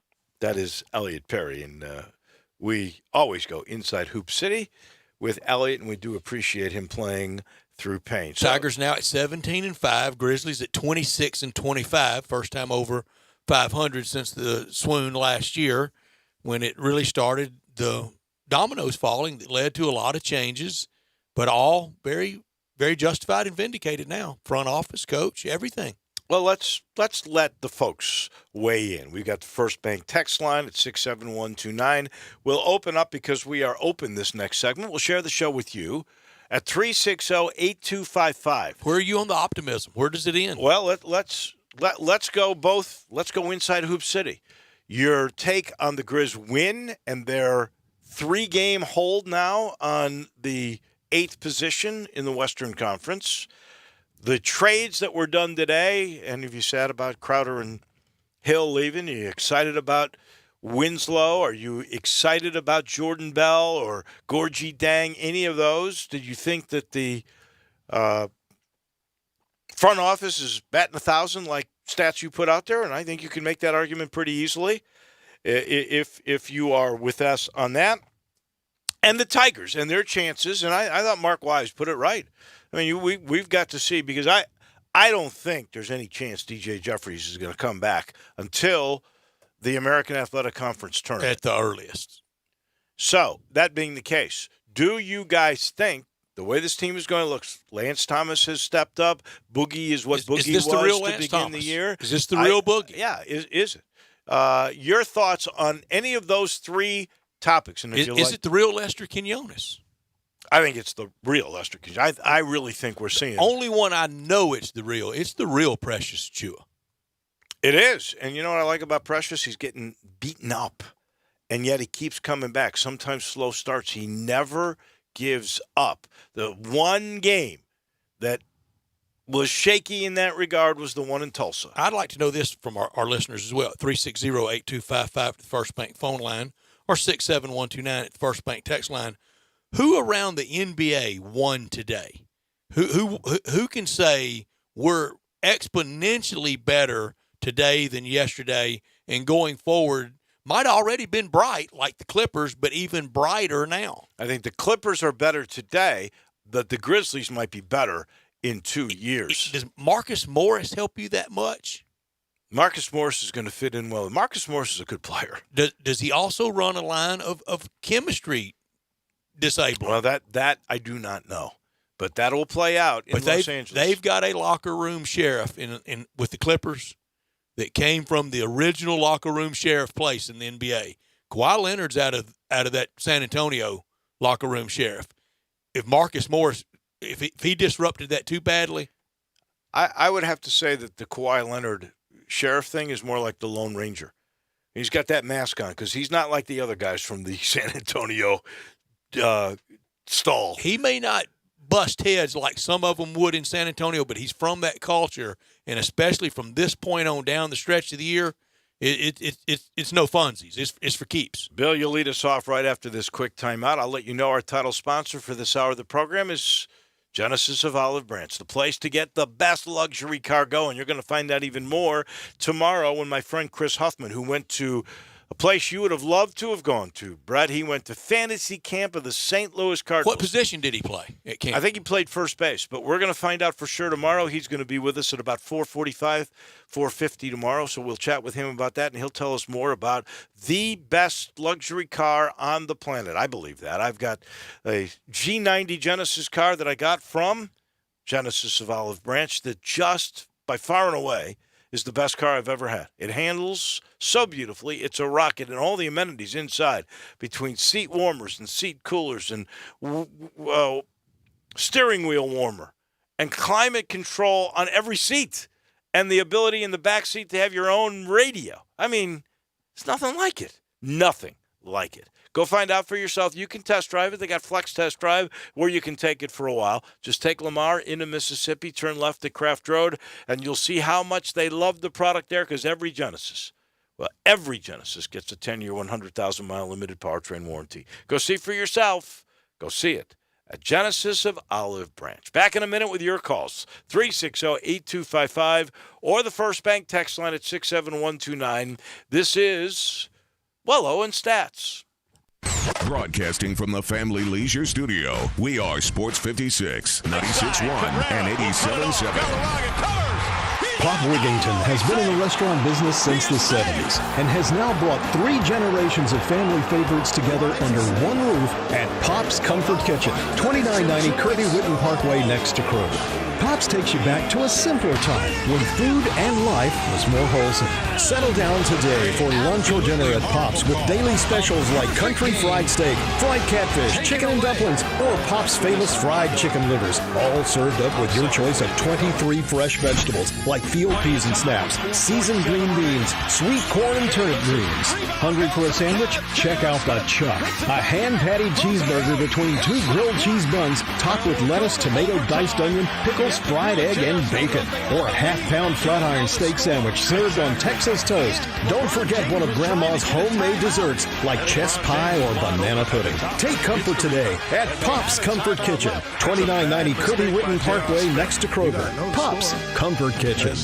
You're in charge of hiring, and Indeed has solutions, like online skills tests, which let a candidate show that they're the right hire. Indeed will also give you this sticky frog, which will suddenly leap and stick to the face of the perfect hire. Yeah, okay, there's no sticky frog. But skills tests, that's a for sure. See why independent research by Silk Road shows Indeed delivers 3 times more hires than any other job site. Post your next job at Indeed.com/hire and try skills tests for free. Terms and conditions apply. Big believer in luck, but that was pretty unlucky. So, it was really too bad. I've never seen this before in my life. From Grainger, with product experts that have the answers to my toughest questions, an easy-to-use website to help me find the right product quickly, I can rely on Grainger to make getting supplies for my business as simple and seamless as possible. When it comes to getting things done, it's a win-win when Grainger's got your back. Call clickgrainger.com or stop by to see for yourself. Grainger, Who hits a 1-0 pitch into right field. Runners at the corners with one away.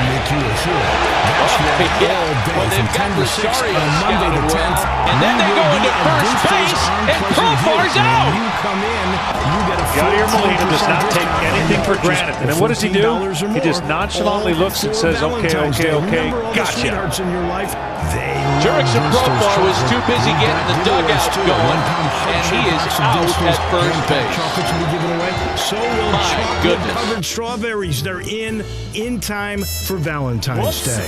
So Oh, my be a goodness, hero. what a flop Head from Robin to Sender. any of the Can he locations, recover? Laurelwood, Germantown, Collierville, even downtown now, man, I'm located not at laughing Main at Street him. and Peabody Definitely not. Place.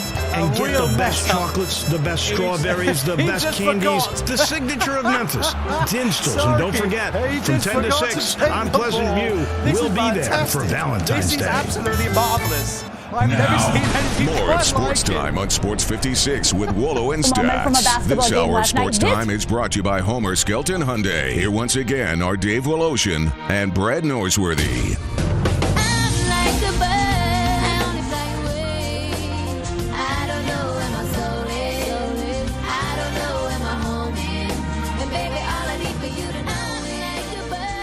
Welcome back in. Wolo and Stats with you, cruising through our Thursday. Mike Krzyzewski with breaking news. What? Says Grayson Allen is done for the year. He did a interview talking about Justice Winslow coming to Memphis and part of the Duke Brotherhood. Mm-hmm. Okay. You'd have Tyus Jones, very much so, Winslow, and Grayson Allen. And he broke the news that Grayson Allen's done for the year. Wow. He scooped Grind City. Coach K News Network. Wow, that is kind of a surprise for sure. And you know, I thought Grayson Allen actually behaved himself this year and had some good moments.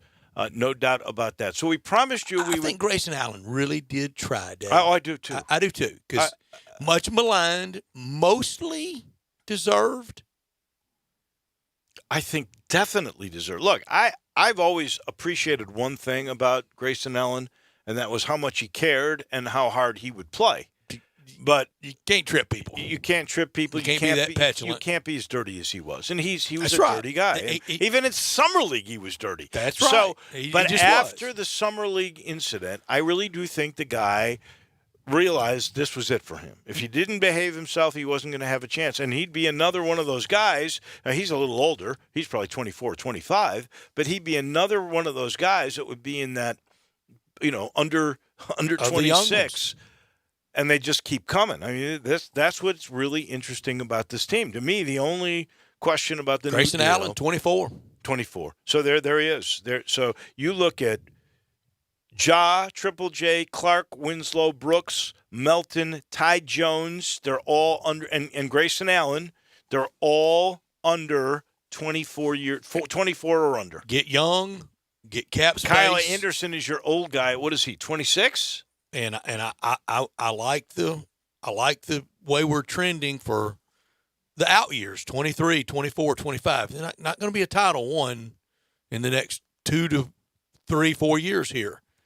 And we'll have to add pieces. But there's so many moving parts out of today. I would love to know from somebody on opening night, the active roster, to who holds that team as a percentage of that team together the most through just the end of the regular season, through game 82. It's got to be some analytic site out there that has that. I don't know where you start. Usually really good contending teams are pretty much intact for that particular year. I think the biggest you can go thing back in the to NFL is dynasties. injuries. Oh, yeah. You show me who starts 5 across an offensive line in game 1 to game 16, and I'll show you somebody making a run. Yeah. As promised, 360-8255. That's the First Bank phone line, First Bank text line, 67129. And Harry will let you open things up today on Sports Time with Wolo and Stats on Sports 56. Good afternoon, Harry. Hey, Mr. Woloshin. How are you doing? Good. I had fun at the women's basketball game with our Special Olympic group. Yes, right. So give me your take on what the Grizzlies did today. What do you think? I had a chance to watch it because I was just finishing up watching my show earlier today, and I stuck on the TV and I stuck on the radio listening to you and Stat, and I love listening to Elliot Perry. I love what we did, but I'm happy that we got rid of Andre Iguodala. Justice Winslow, I had a chance to look at the sports app, and I think he averages like about 11.3 points and I think 9 rebounds per game. Dion Waiters, I didn't get a chance to look at his.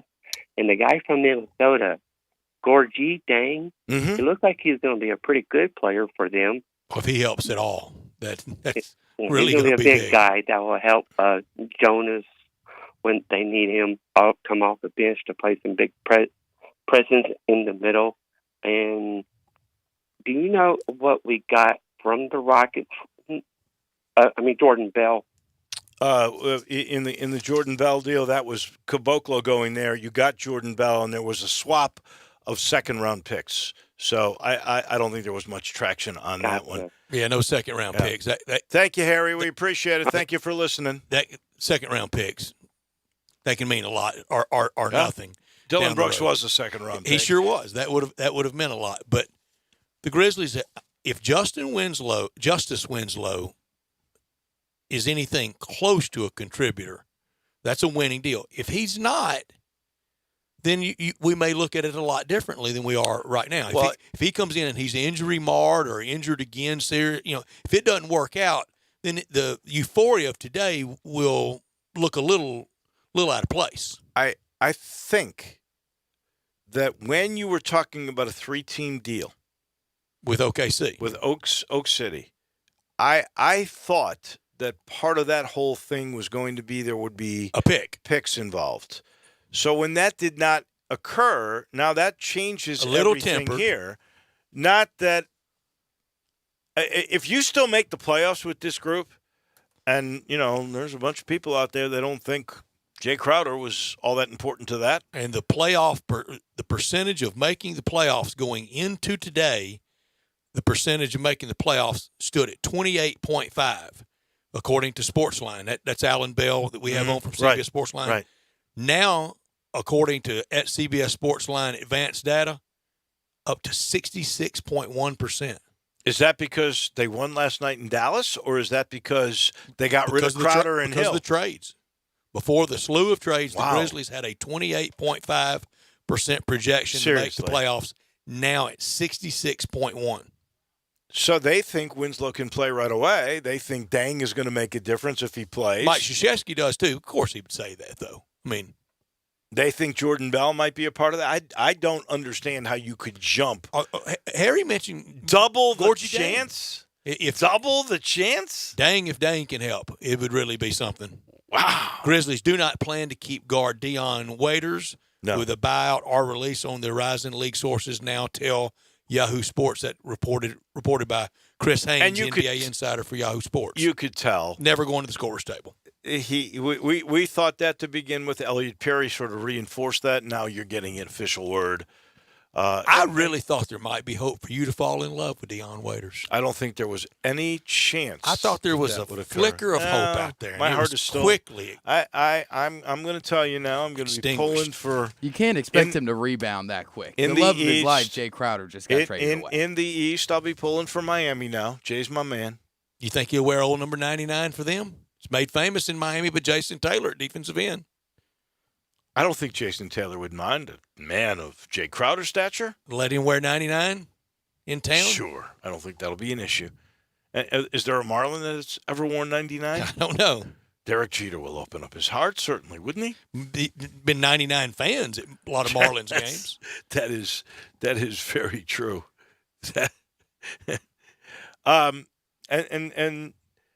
And now the Grizzlies, I'm trying to remember, who do they play next? Grizzlies play tomorrow night in Philadelphia without Joel Embiid. Man, and a win tomorrow the hits night. could keep on coming. No Embiid. Last night there was no Luka.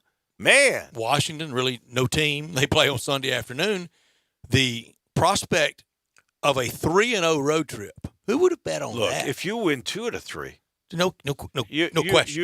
You've because going into this thing, I thought you'd win one out of the three. I was going for one on Sunday afternoon. Me too. To get out of D.C. and get home. Yeah. So if you go 2 out of 3, get out of the swamp with one win. You're way ahead That'd of be the great. game.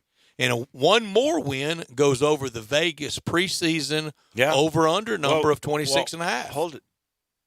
I believe they've already surpassed the Brett Norsworthy 22 over-under. What was yours?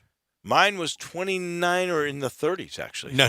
Yes, it was. Go look. Look at your thing. It was 30. It was at 30. I think it was 30. I could have sworn I was most optimistic. Optimistic. Thank you for helping me out with the words there. At 28. Yeah, Dave, you were at 27.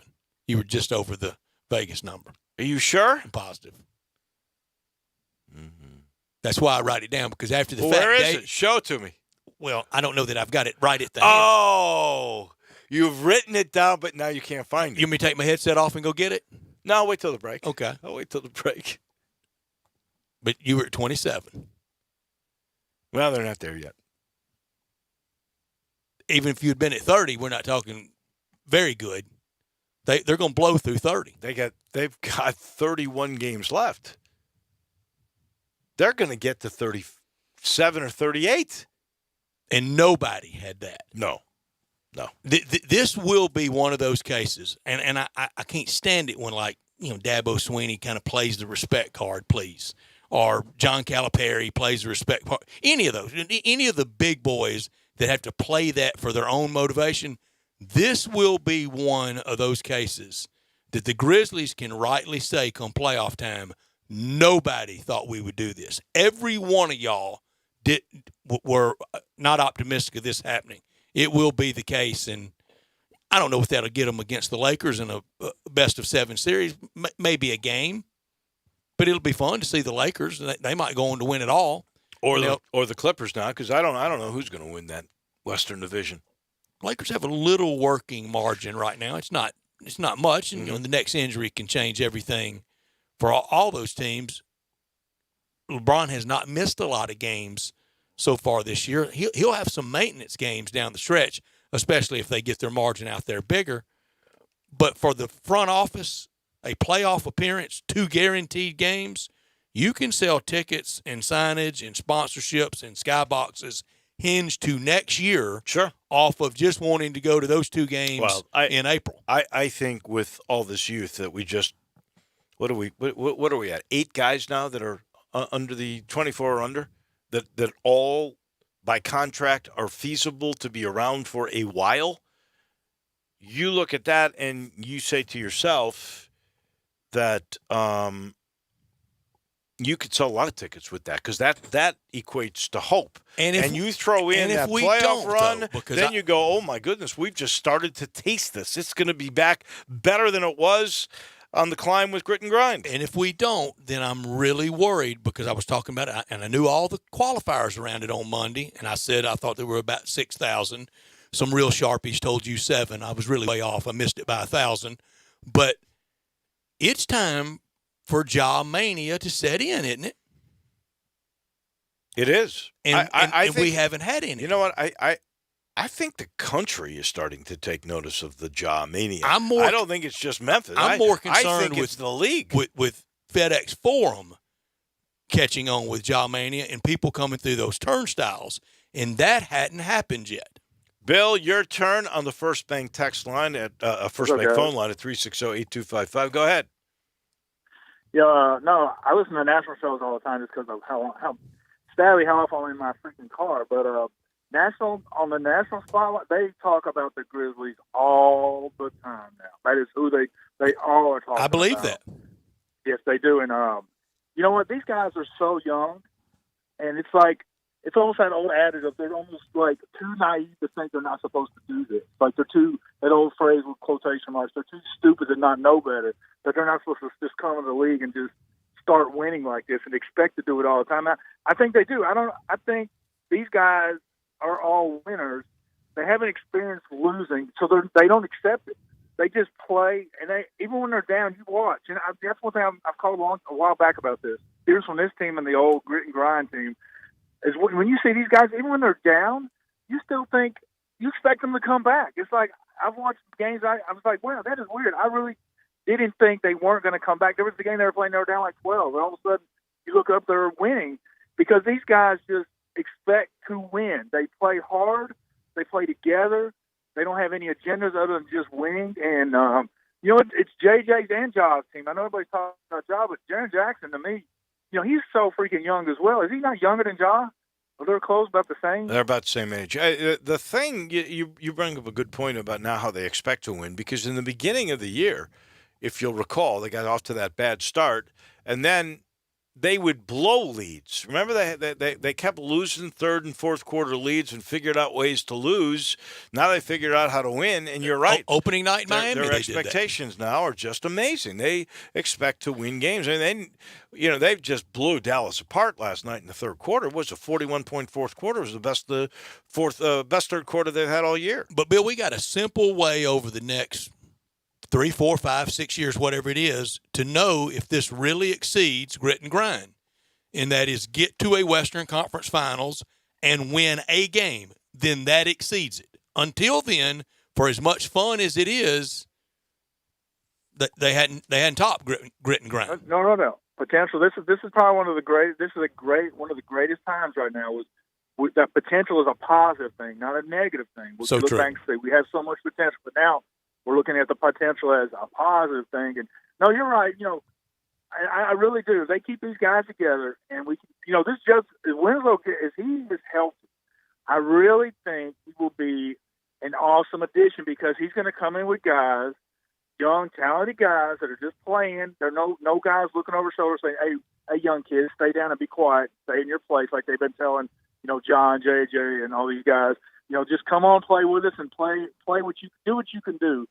And I think he's very talented as well. I mean, I just love, it's just funny. Chris Wallace had all these years to do anything. They bumbled and fumbled everything.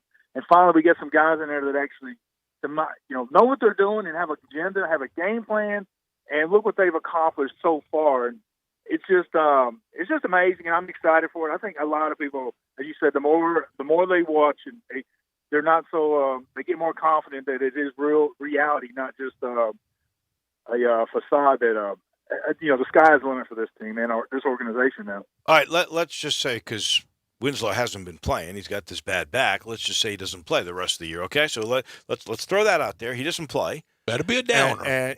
But you take this group of Ja and Triple J and Clark, and you take Brooks, and that was a heck of a deal with that 3-year extension. Melton, Tyus Jones. We know Grayson Allen's out too, so Winslow and Allen aren't going to play.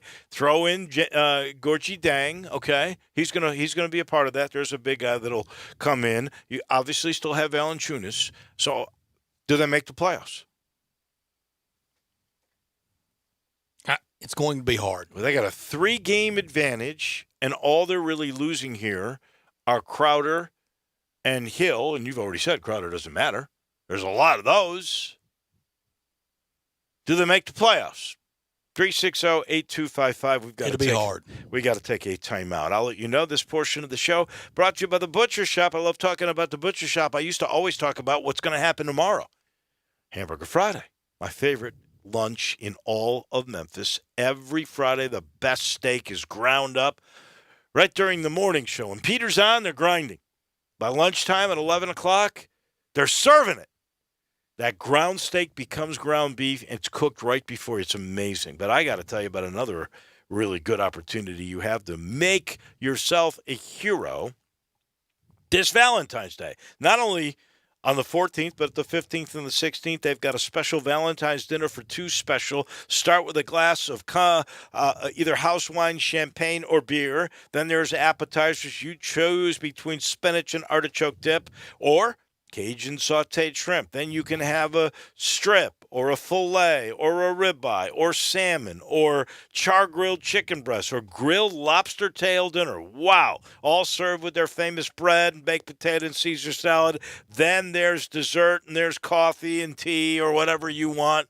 You can't beat that when you hear this price, $99.50 a couple, under $100. For all of that at the Butcher Shop. Please get to the Agri Center and be romantic the right way.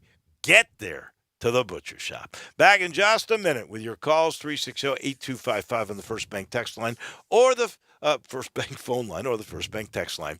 You've got Sports Time with Wolo and Stats on Sports 56. Sports 56 mornings with Peter Edmiston and CJ Hertz. Weekdays from 7 to 10. Only on Sports 56.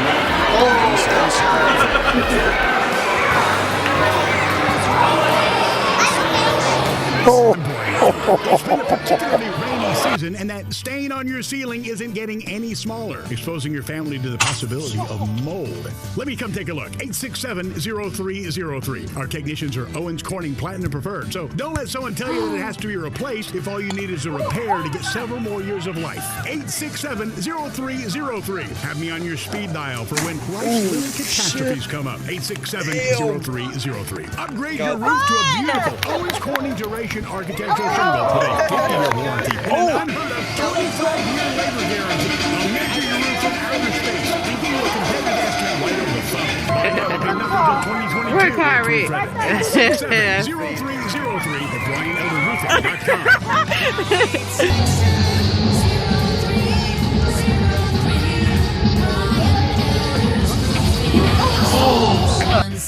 And now, a page from the diary of Flo. Dear Diary, there's something about protecting people's homes through Progressive that inspires me, because I just had an idea for a book. Well, it was originally an idea for a movie based on a play inspired by a podcast. But the idea is how you can save when you bundle home and auto. Maybe the best idea for a book. Save an average of 17% on car insurance when you bundle home and auto through Progressive. Maybe a radio commercial? Guess we'll never know. Progressive Casualty Insurance Company influence. Discounts not available in this situation. This Valentine's Day, show her just how much you love her. Say it with Central Barbecue. Say it with ribs. What are you doing? I was thinking we could play on their heartstrings. Say it with ribs? Yeah, I think Central Barbecue should do like Valentine's stuff. You know, like Be Mine Brisket or Cuddle Me Coleslaw. Did you just get these off of Candy Hearts? Where I get my inspiration is not important. Why not just do your job and tell people to go to Central Barbecue? That's what I'm doing, you know, just with a romantic twist. No twisting! Just sell Central Barbecue. Hug me jalapeno nachos. Just stop. Just tell them to go to Central Barbecue. Já vai entrar pela reta pra fazer festa. More of Sports Time on Sports 56 with Wolo and Stats. This hour of Sports Time is brought to you by Homer Skelton Hyundai. Here once again are Dave Woloshin and Brad Norsworthy.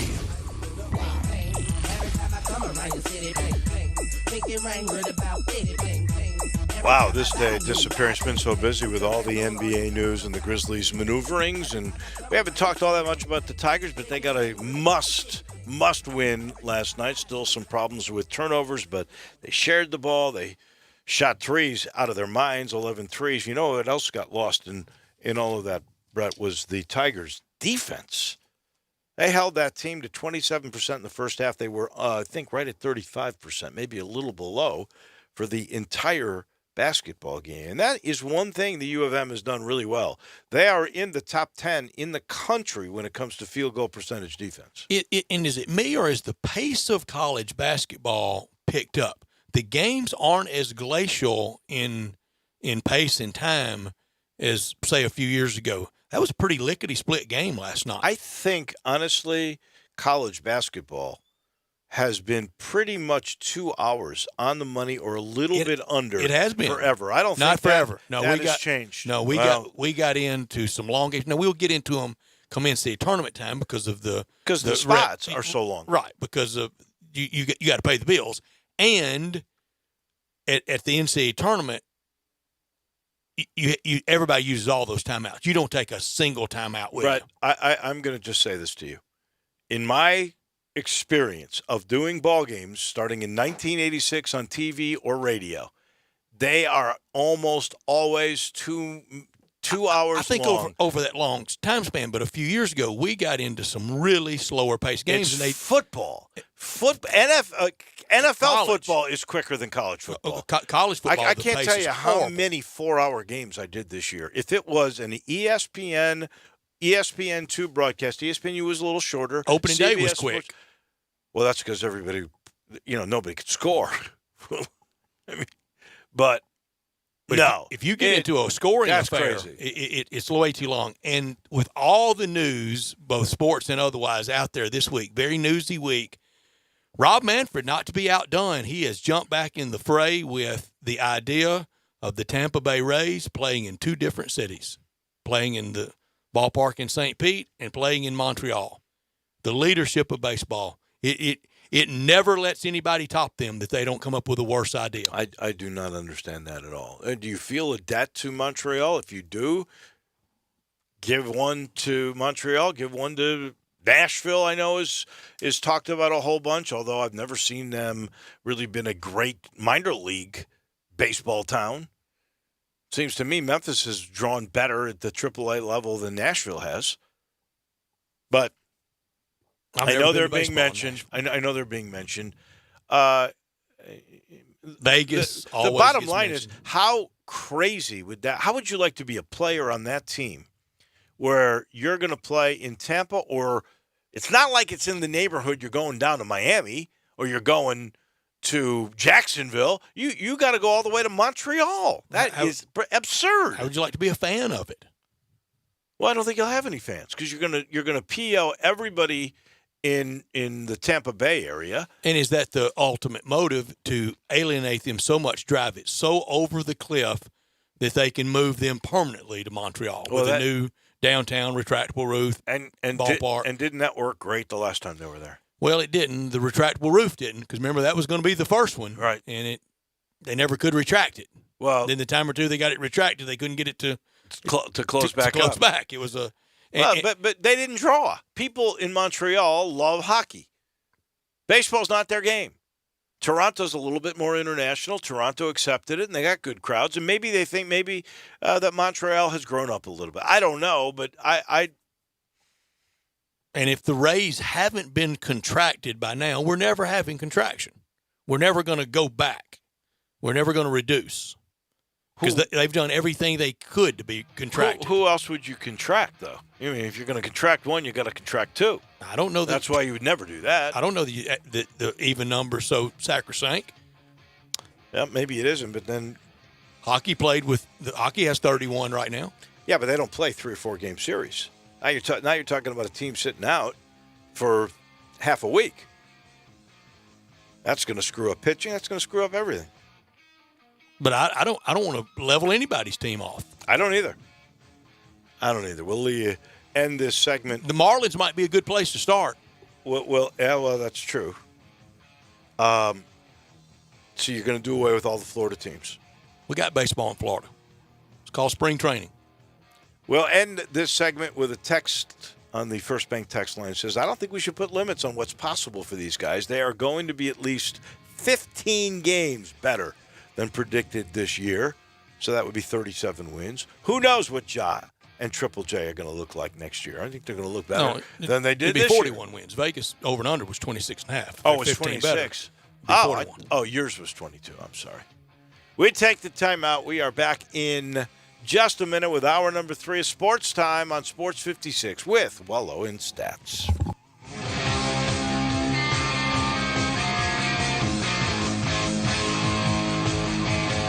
The construction reduction event is on at Wolf Chase Honda. Exciting changes are in the works and inventory must be reduced. Get the best deals right now on all remaining 2019 Hondas while they last. Every new car, every certified, every used car, price to go. Get pre-approved now at wolfchasehonda.com. Wolf Chase Honda is expanding and our prices are dropping. Don't miss these savings. Act now. This huge construction reduction event ends soon. For the best lineup of quality, fuel-efficient, and fun-to-drive vehicles, get to Wolf Chase Honda and Wolf Chase Nissan. Over 1,000 new certified and pre-owned vehicles in one great location.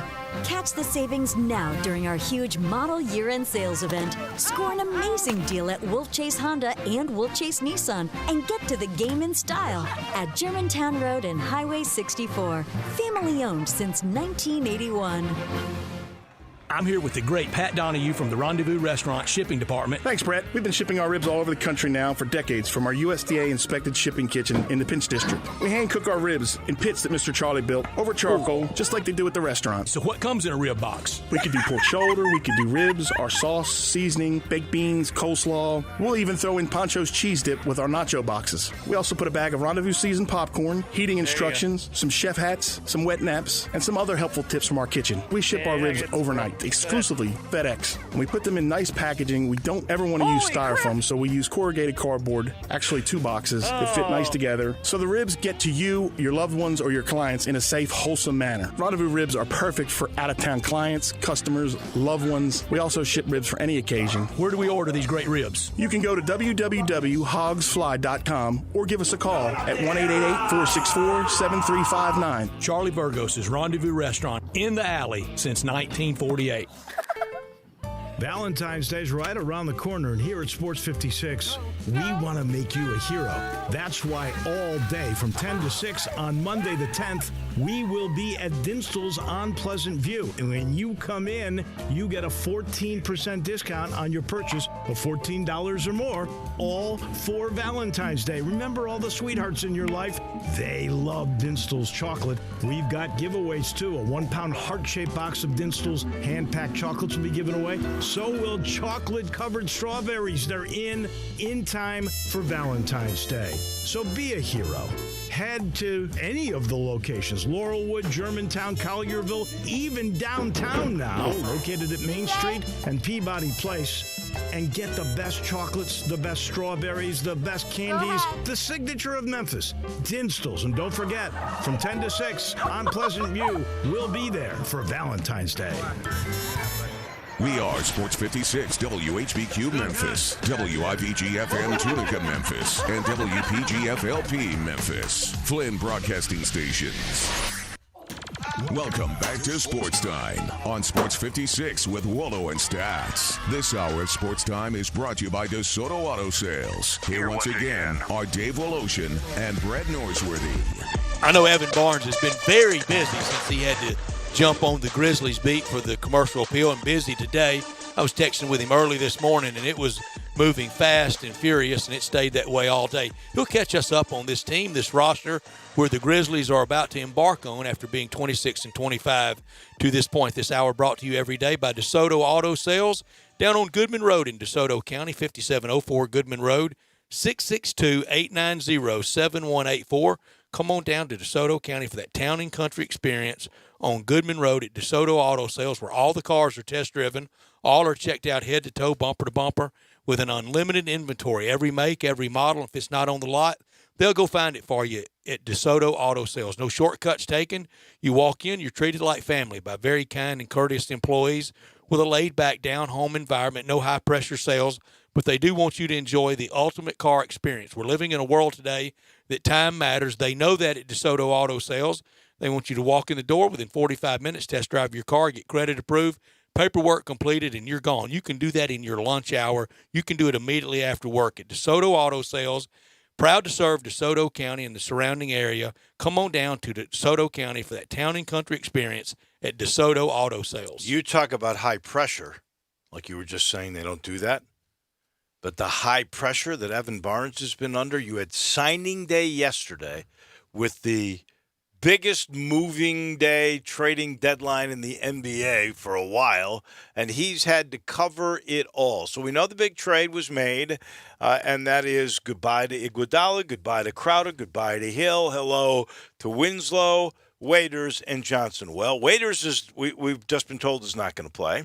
He's gone. Darn, I've gone out and bought my jersey. Johnson's already gone. He was traded to Minnesota for Gorgie Deng. My question for you, Mr. Barnes, is Justice Winslow. How soon will he play for the Grizzlies? Because he's missed so many games this year with a bad back.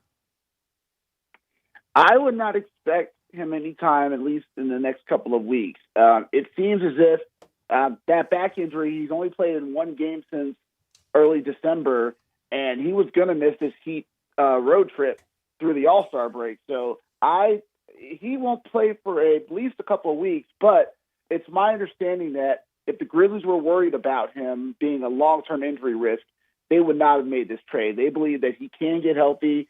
They have confidence in the medical staff. And it would make sense because obviously when Justice Winslow's healthy, he may not be the best he's not a great shooter, but he can get to the rim. He's young. Obviously, Grizzlies fans remember what he did in the first game of the season. So if he can be healthy and productive, then you got a chance to see what he can do over the next 2 years. But I'd say don't roll out the welcome wagon. You can roll out the welcome wagon, but don't expect Justice Winslow to jump out of there just yet. Do you think, and I really don't know how this works, but before this deal is made, did the Grizzlies say to Miami, we'd like to see your MRIs or your X-rays or your medical reports on Winslow before the deal is made? After Chandler Parsons, you sure should ask that. You sure should. Oh, yeah, absolutely. They do their homework. Like, you don't, especially after Chandler Parsons, obviously. They're not going to just pull a trigger on somebody who's injured. You could even make the argument that Houston probably made that same situation with Bruno Caboclo, obviously, with him being out for a few more weeks. So you have to make that you have to do all your due diligence with that, and I'm pretty sure that they did, because they would not have made this move without doing that. So I'm pretty sure that they, checked it all out, saw what he could do, and we'll see what happens long term. But I'm sure he'll be fine. Like, that's the impression I get, is that this team knows his health and they felt confident making the decision. And even if his contributions to the club, if it's next year, that's okay. I think the Grizzlies can bide time without him being contributory this year, can't they? Absolutely. Like right now, that's the beauty of Taylor Jenkins' rotation. He's going 9 deep, and when Grayson Allen was healthy, they were going 10 deep. So now, obviously, that's going to be tested a little bit with Solomon Hill and Jay Crowder gone. But you have a core that you can trust and roll with. Obviously, Josh Jackson is getting more and more time, and he's becoming more and more of a contributor. So my expectation is the Grizzlies will take what they get from Justice Winslow as gravy this year, and maybe look at him next year and say, all right, you can compete and, add more depth to what this team has. Because right now, they're a pretty solid, starting five. Obviously, Kyle Anderson's going to probably, move into the top five. But our starting five, But what you have is a pretty solid rotation where you have 2 excellent point guards, some strong wing players, depth in the front court. You can go small if you need to. So I think Taylor Jenkins and the team will be fine. And then whatever Winslow can give you, you take it now and say, you can build on that for next season. And Kyle Anderson is kind of the grand old man of the team at 26. Yeah, him and Jonas. That's kind of the funny thing is, both of those guys are now the the veterans, if you will. And it's funny. Like yesterday's game, all but 14 points were scored by guys 24 years or younger. That's pretty scary. That is. How many young guys are on this team that are contributing in positive ways. And that's probably why I feel like they made these trades to get these, these big contracts with Gorgie Jang, with Justice Winslow, because if they don't, get active in free agency this year, they have a chance to basically look ahead to 2021 already thinking, hey, we have a core that's fighting for a playoff spot now, could possibly be better next year with, John Morant with a year under his belt. So they're kind of figuring that, hey, if we need to make a move in the offseason, we can, but if not, we're in a good situation to where you can look ahead and think things are good. 2 guys, and you just mentioned one of them that we haven't talked a whole lot about, Gorgie Dang, who came over late there for James Johnson, and then Jordan Bell in the Caboclo deal. You mentioned he left, but you got Jordan Bell. How much will those guys come in and play? I think we'll see. It seems to me that, obviously you look at the Grizzlies, front court depth is something that's been a concern. Especially if, Jaren gets in foul trouble. So you look at someone like Gorgie Jang, who has struggled, with some of his numbers since he signed that big extension. You look at him and say, here's somebody who can bring some size off the bench, who can just be a body, who can be maybe a decent rim protector, if you will. And obviously Jordan Bell comes from being a young guy with the Warriors, understanding how to play and understanding his role. He can come in and just kind of be another rim protector type as well. So I think both of them will have a role in this team, especially knowing that the Grizzlies do need to improve defensively. I don't know whether it will or won't, but the comfortability with Jordan Bell and Dylan Brooks to their Oregon days, I don't think it could hurt. It feels like this team's got a really good chemistry. I know the chemistry always gets better the more you win, Evan, and this team has to climb to over 500. I really didn't think this year, unless it started 1-0 or maybe at 2-1, we would ever see this team over 500. Yeah, I mean, you look at this team. I mean, in September, nobody thought this team was going to be contending for a playoff spot, much less even be near 500. But here they are for the last week or so. They've kind of been hovering around there. So I think that everything this team has done up to now has been exceedingly better than what anyone wanted. So I think over the next, 30 or so games, you take what you get and say, all right, if they make the playoffs, great. Yeah, they may lose to the Lakers, but hey, getting to the playoffs after 2 years out is great. If they don't and they, get into like maybe the 9 or 10 seed, you have hope and you have potential for something better. And that's what this season is about. It's selling hope. It's something that you can believe in. And if you can do more than that, even better. I think we're all stunned at what they've done. I just wonder if this thing can continue. Can they hold on to that spot? They got a 3-game bulge. They just, without any of the guys that, are gone, they beat Dallas in Dallas last night. Now they go to Philly without Embiid. And, I think they're going to make the playoffs. Evan, do you? You mean the Grizzlies? Yeah. Well, we'll see about that. One of my websites that I've checked, Tankathon, basically said that they have the second toughest schedule remaining. Just looking at who they're playing, I mean, they got the Lakers twice. They're going to face the Bucks. Again, they're even on this road trip they're on right now. They have Toronto twice. Toronto twice. They have 5 of the next 6 games on the road. They have Houston twice. So I wouldn't go ahead and say right now they're in the playoffs. I would say there's a good chance they'll be in the mix, but let's see kind of how they survive the second half. But it's going to be a brutal stretch, and I think that they absolutely have to, stay together. Obviously, John Morant and Brandon Clark are going to hit a rookie wall at some point.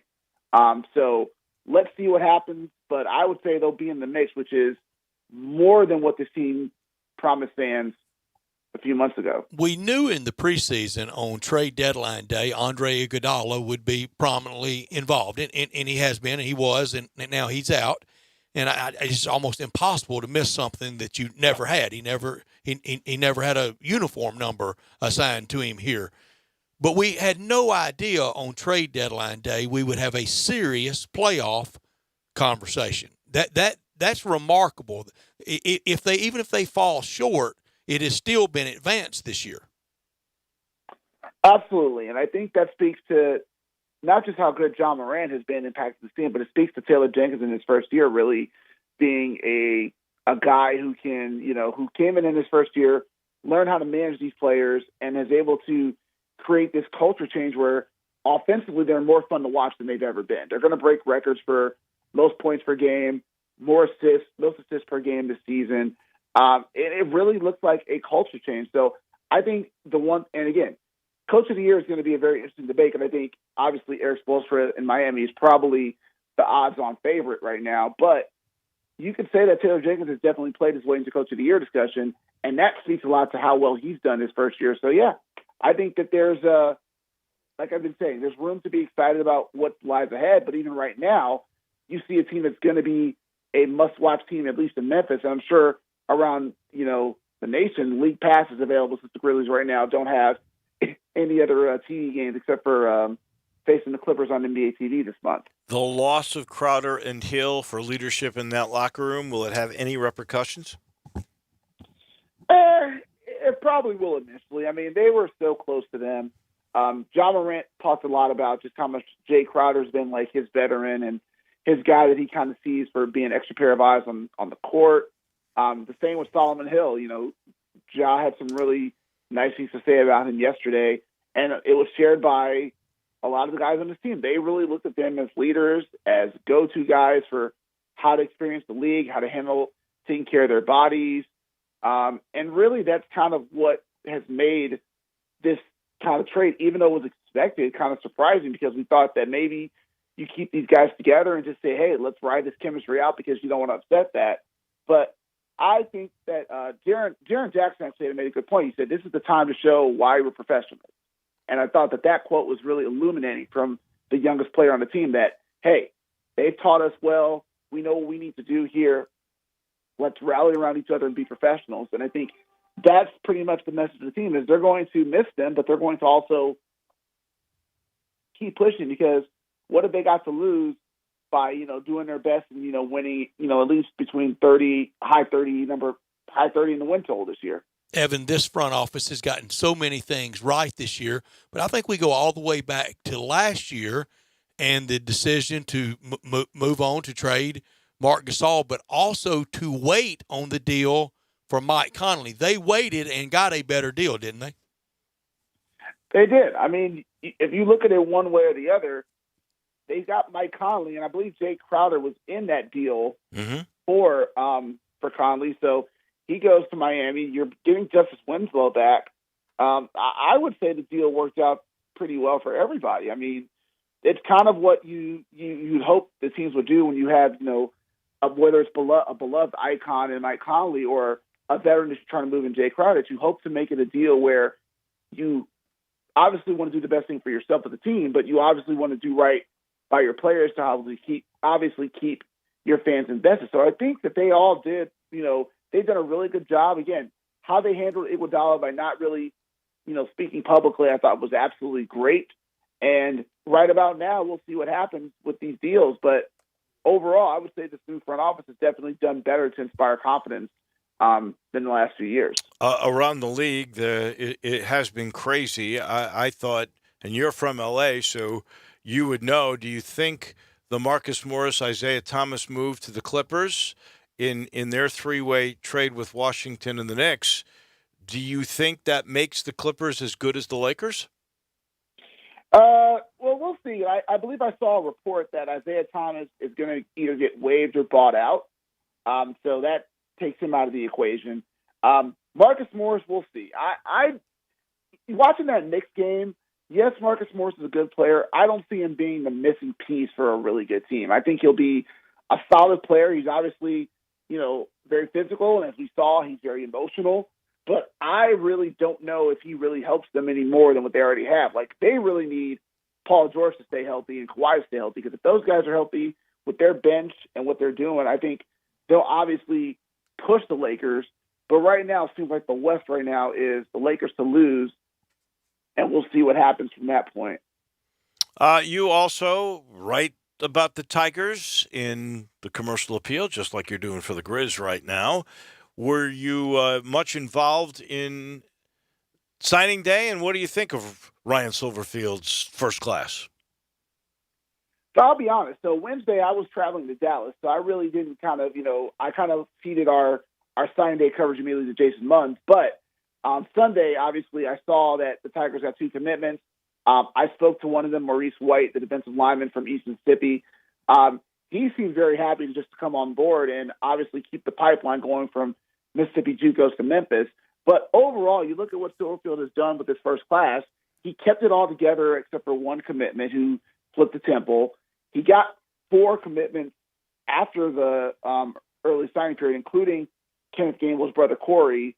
So I think that this overall class, again, we'll judge the class in 2 to 3 years, but I would say, at least for now, it's a success bit on the fact that he was able to keep it together after Mike Norvell left. And with most of the work being done in December, I think that I'm excited to kind of see in the spring how some of these new enrollees, how they fit in. Obviously, Kendarius Taylor is somebody I've said a lot could be the most impactful guy right away. But obviously, you look at someone like Kalen Granberry in the backfield, he could be somebody who brings a lot of depth and can, spell game well. And also, I think part of the class that, isn't considered part of the class that he enrolled early last year is Asa Martin, the running back who was at Auburn, 2 years ago. I think he can obviously come in and push the running back room and, fight for carries as well. So I think that this class is absolutely a good start for Ryan Silverfield. Obviously, we'll see in the spring, but between that and between getting Brady White to come back, getting this coaching staff together, which is very experienced, I think he could sit back and just say, if I take a break right now, I've earned it because I put in the work necessary to kind of keep things going continuity-wise, and let's see what happens when spring practice starts in March. He has, and you mentioned that running back room and what a room that's been. But all those rooms at Tiger football, they have really raised the expectations and the obviously the quality of play to where there's not a really deficient area of the team.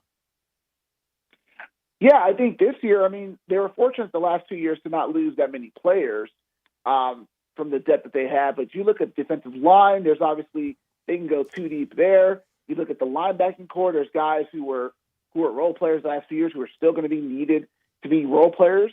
The defensive back, obviously, TJ Carter is back, but you have Jacoby Francis who's been around. You have other guys who've contributed. And, of course, the offense speaks for itself. Like, if anything, maybe there's some concern at O-line, but some of those guys have been here now for 2-3 years. So you want to see what they can do. But I think that speaks to just the way Memphis has recruited so well. They recruited guys, they coached them up, they put guys in positions to where they get the experience they need to play and get comfortable. And now you look around at this team and you say next year's team could be in line for a very good season as well. I don't know if it's going to be, Group of Six bowl worthy, but they're going to be in the conversation again. They're probably going to be ranked in the top 25 preseason, and that's about as good as you can ask for a new coach getting ready on the verge of his first full season to come back to that. Wouldn't y'all think the common denominator of head coaches, if you got them to tell you the truth in college football, across college football, Power 5, everybody, the SEC, Big Ten, wouldn't most of them, if you really got them to answer what's one area you're really worried about, wouldn't the common answer be offensive line? I think it would be. I mean, you can look at the best. The best teams usually have the best offensive lines. And I remember a high school coach once told me this when I was in L.A. He said, if you want to learn about how a team is functioning, study how the O-line works. I agree. I guarantee you that's where a lot of the best teams are. Yeah. I mean, look at all the best teams in college football right now.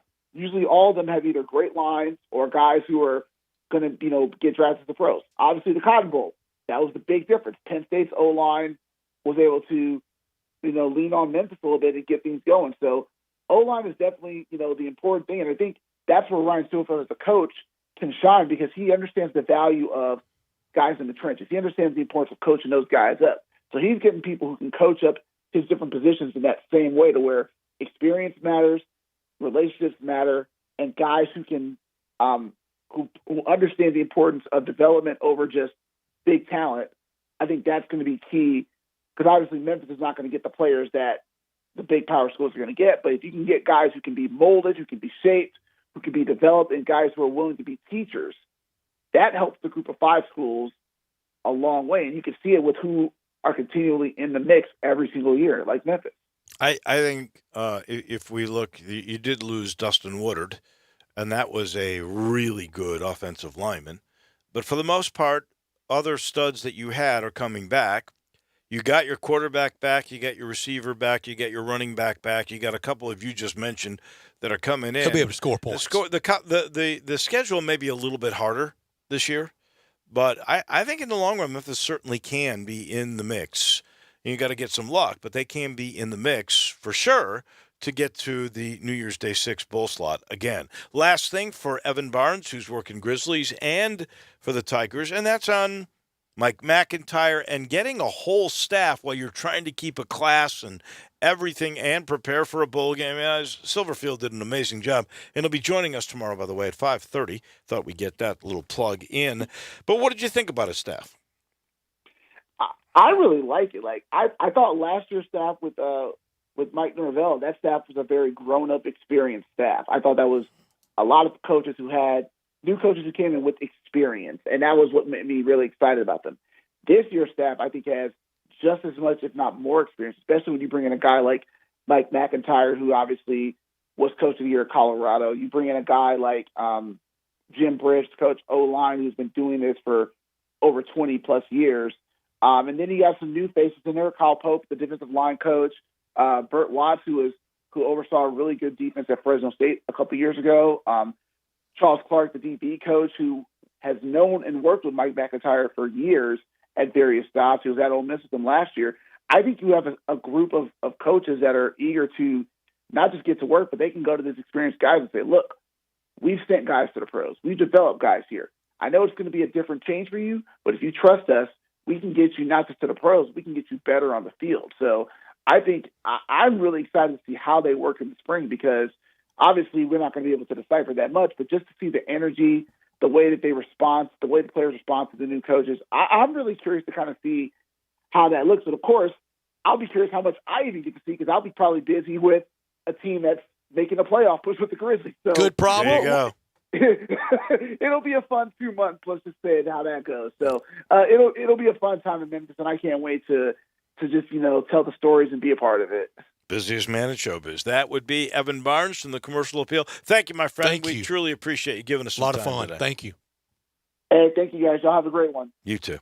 Evan Barnes, brought to you in part by Edwin Watts. See the weather for Sunday? 66 degrees. It's like 2 Sundays in a row that it's unbelievable. Same weather they're going to have at Pebble Beach Sunday. There's a story about with Phil Mickelson coming up. We'll do that in crunch time coming up in a little bit. Manning brothers had a good day at the Pro-Am today. Of course, they beat Tony Romo. Did they really? Oh, yeah. Both of them did? With their teams. And it's a little tough on Tony Romo because he's playing it at scratch. He's getting nothing. Yeah, he gets nothing. Tony Romo's really good. Come on, man. Don't be down on Took Tony another Romo. L today to the Mannings. What's new? I'll tell you what. I'm going to put my money on Romo if they go head-to-head without other teammates. That's why golf has a football. handicap, Dave. Yeah, I gotcha. Speaking of getting out there and playing yourself, lots going on actually the next 2 weeks at and I think it's really the only golf shop in Memphis. That's where everybody who loves the game goes, that's for sure. TaylorMade's launching their new Sim lineup, and Callaway is launching their new Maverick irons, all starting this week. The folks at Edwin Watts will have a Callaway rep in the store Friday from 11 to 3, and then again Saturday from 10 to 2, doing fittings on this brand new product. TaylorMade's going to have a rep in the store Saturday the 15th from 10 to 2, doing fittings for the new Sim products. Wow. All kinds of stuff going on. And Jay Hasselman goes, we just got U of M Titleist hats in. We've been out for a while. They won't last long. So you know where you got to go. The brand new, that's not brand new, but it's new, the new space at 240 and Poplar in that big shopping center where they have everything in that center. And now that's where they've got Edwin Watts, twice as big, and lots going on. TaylorMade and Callaway will have reps in the store starting tomorrow and then the next week as well. Nothing says golf like Edwin Watts. Back in a minute, we'll talk some college hoops. We haven't done a whole lot of that today. Blake Lovell from Clutch Points app and Blue Ribbon Magazine. He's next on Sports Time on Sports 56 with Wolo and Stats. Ladies and gentlemen, grab a seat every afternoon for Sports 56 Happy Hour with Johnny Radio, right here on Sports 56, 96.1 FM and 87.7 FM. Actually gets stuck in his skates, and he ends up bringing it into his own net, and the officials would review the play. They have the highest standards in the car industry. All of their cars are test-driven, checked out from head to toe. Unlimited inventory, every make and model. And if it's not on the lot, they'll find it for you. Walk in the door of DeSoto Auto Sales, 5704 Goodman Road. It's Within up to this 45 man, minutes, you can test your car, Matthew get credit Phillip, approval, and finish paperwork within an hour. No shortcuts at DeSoto Auto Sales. Kind, courteous employees, a down-home environment. DeSoto Auto Sales cares about your time. Lowest prices and a 350-mile radius. We're living in a world today where time does matter. Visit them online. Check out their referrals. DeSotoAutoSales.com. Very proud to serve DeSoto County and other surrounding areas. DeSoto Auto Sales, 5704 Goodman Road. Call 662-890-7184. 662-890-7184. Come on down to DeSoto Auto Sales. Obviously, we both have a little last season. They had a Hey everybody, this is Coach Penny Hardaway. There's a comfort in being home, and to me, comfort food and family makes Memphis the place to be, along with having the best basketball fans in America. I like pulling into Porky's and getting one of their family party packs. How can you go wrong with pork, beans, slaw, sauce, and buns for only $5.99 a person? It's so easy. I can call ahead, order online, or just pop in. Tailgating can't get any easier. Tell them Penny sent you.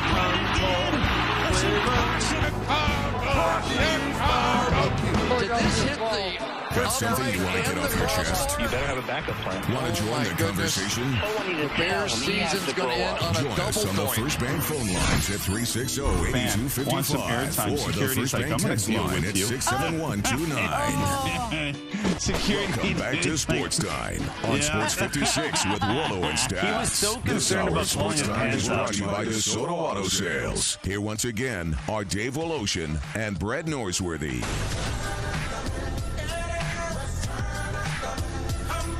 Welcome back in.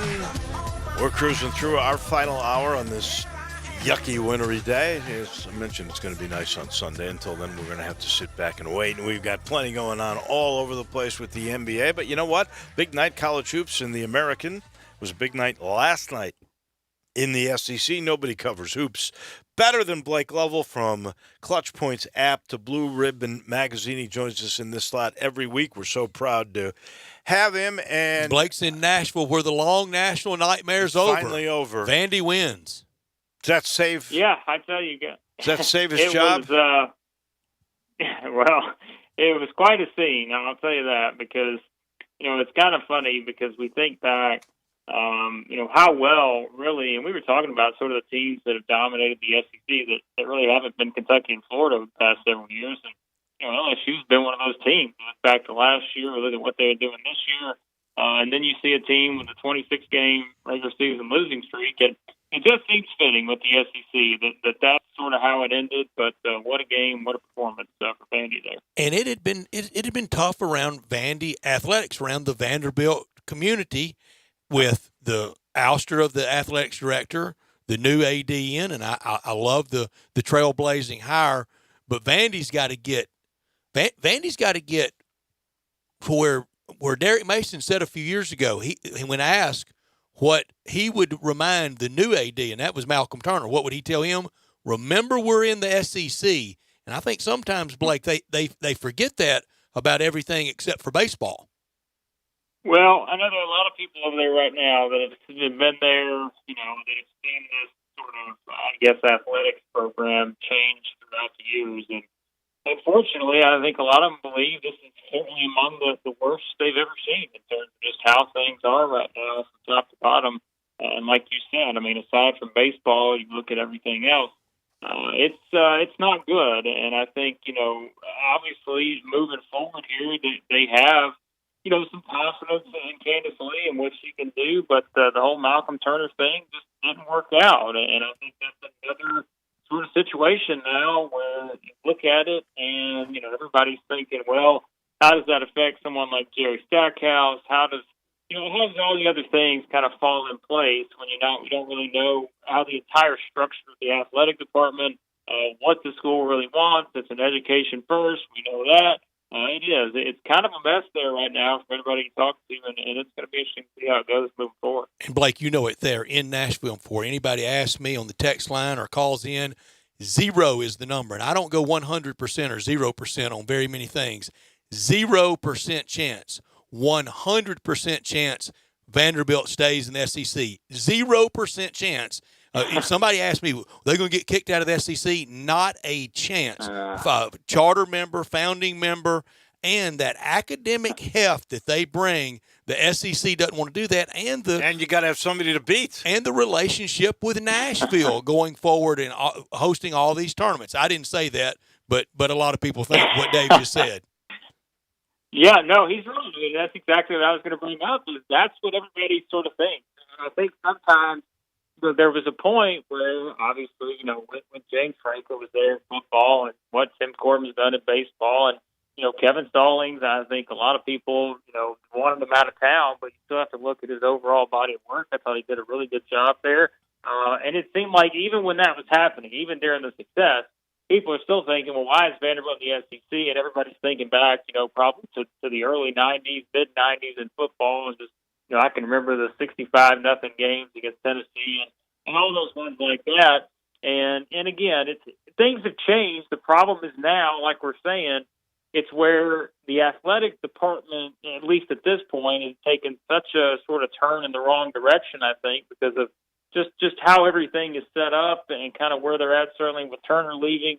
But again, though, it's not going to affect anything to do with the SEC. Vanderbilt's not going anywhere, that's for sure. No, and I think they're a bit unlucky. I when I first got to the Mid-South in the 1981, you could make the argument Kentucky won and Vandy 2 in basketball. You sure could. And worse, 3 with Tennessee. Go back to the F Troop with our friend Lee Fowler and that group, and they were traditionally very, very good. Jan Van Bredekoff on those teams. They have been unlucky the last 2 years. Drew got fired when he had an NBA guy that got hurt. They had a big injury this year for Stackhouse, and I think that's affected his team. And Jerry's going to deserve at least 2 more years to build that program. But I don't understand why they can't. I don't know if that has anything to do with their gym. It's not like this year the SEC is so overwhelming that you can't beat teams. And we saw that last night because they put 99 on the team that was undefeated before then. Yeah, it's sure not that. Yeah, no, and I agree. I think that's where part of the frustration is at, too, is that I think fans understand, the football conversation we're going to have every year. And again, that's why we've had it 90 years. Exactly. And that's the thing is, there's never going to be a point where Vanderbilt's going to be out recruiting Alabama and being the new face of the SEC in football. But we've seen what's happened in baseball. Like you guys said, we've seen what's been possible in basketball. And they can have a lot of success there. And I think that's where the frustration set in is because they turned, and again, I'm someone, and I said this, I understood why Kevin Stallings, why that whole relationship had to end between the two.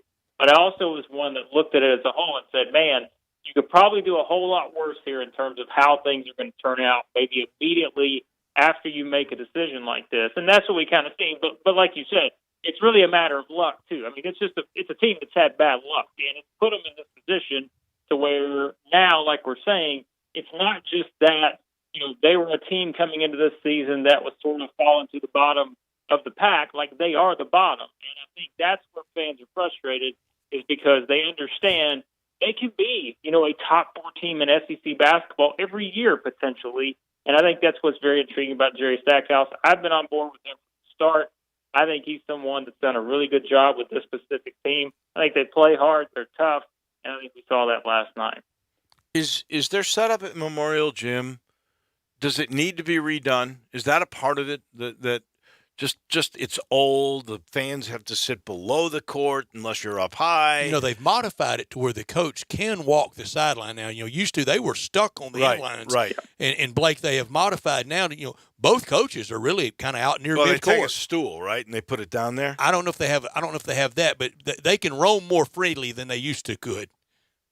Yeah, they can, and I think that's an interesting subject too. Where in this transition in the athletic department, I mean, look, and there will be a lot of people that know a lot more than I do about what Bryce Drew was promised in terms of upgrades, with facilities and especially in that particular gym itself, and whether what he didn't get and all this other stuff. And you've got to believe if that's something as Jerry Stackhouse sort of settles in there. It's going to come up. It probably already has come up. It's just something that, look, it's a unique venue. We all understand. I mean, that's kind of what makes it sort of, again, fascinating in and of itself. But there comes a time where if it's not, I mean, the setup, sure, do whatever you want with the setup, but there have to be some upgrades at some point in there in a lot of different areas. And I think until they get those, it's going to be something that puts them a little behind people in terms of, selling to recruits and that type of thing, just because it is. I mean, it is a unique thing, but as we know, sometimes, it's not necessarily about just being a unique situation. It's about sort of having what everyone else has and trying to find that edge to add a little bit more. And it's one where I hope they do something about it. But again, this is Vanderbilt. And I think a lot of people would say that it's Vanderbilt, and there would be a lot of promises. Just don't know if they're ever going to deliver on it. Going into play this weekend, who is the who's the most valuable player in the SEC this year? I think it's Mason Jones right now. We got a text earlier about Mason Jones, and I replied back.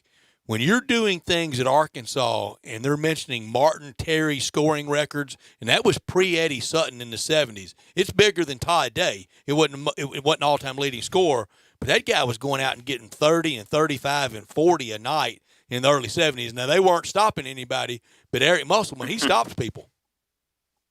Yeah, no, I tell you, Mason Jones, what he's done this year, and I think we've had this discussion probably throughout the season, and certainly you couldn't go wrong. I think someone like Reggie Perry or Nick Richards, certainly with the improvement he's made, but just when you look at what Mason Jones has done in terms of his ability to take over a game, again, there hasn't been anyone else like him to me this year. I just haven't seen another player been able to put on that type of outburst like he has from a scoring standpoint. So right now, he'd have to be the pick. As we always say, sometimes it matters where your team finishes. And I know Arkansas is 4-5 in the league right now, but if you look at the back half of their schedule, I think it eases up a little bit here, and they'll have some opportunities and should still be able to make the NCAA tournament. So right now, he would be at the very top. I don't think I can't imagine. You just said there's more time, so I'm not arguing that. But I don't see how a guy on a team that's under 500 could be your MVP. Mm-hmm. To me, you can make the argument for State they're 5-4, but at this point, the best guy I've seen, because of where he's come from a freshman to a sophomore to now, is Nick Richards. That dude. No. He's that story that we're talking about where you thought he was a bust, and now he's incredible, and his team is tied for second in the league. And he could go to a Final Four. And Mason Jones. He is definitely not going to. And with Isaiah Joe hurting, Arkansas's NCAA tournament bid getting a little shakier. Yeah, no, for sure, and I agree with that. And that's why they don't give me a vote, right? So that's why, again, I think it is a situation where, Mason Jones, and it's what you just brought up, Brad, I think where, look, he's going to have opportunity to score 30 points a lot the rest of the way here, not knowing exactly, what's going to happen with Isaiah Joe, like you said, with the injury situation and all that.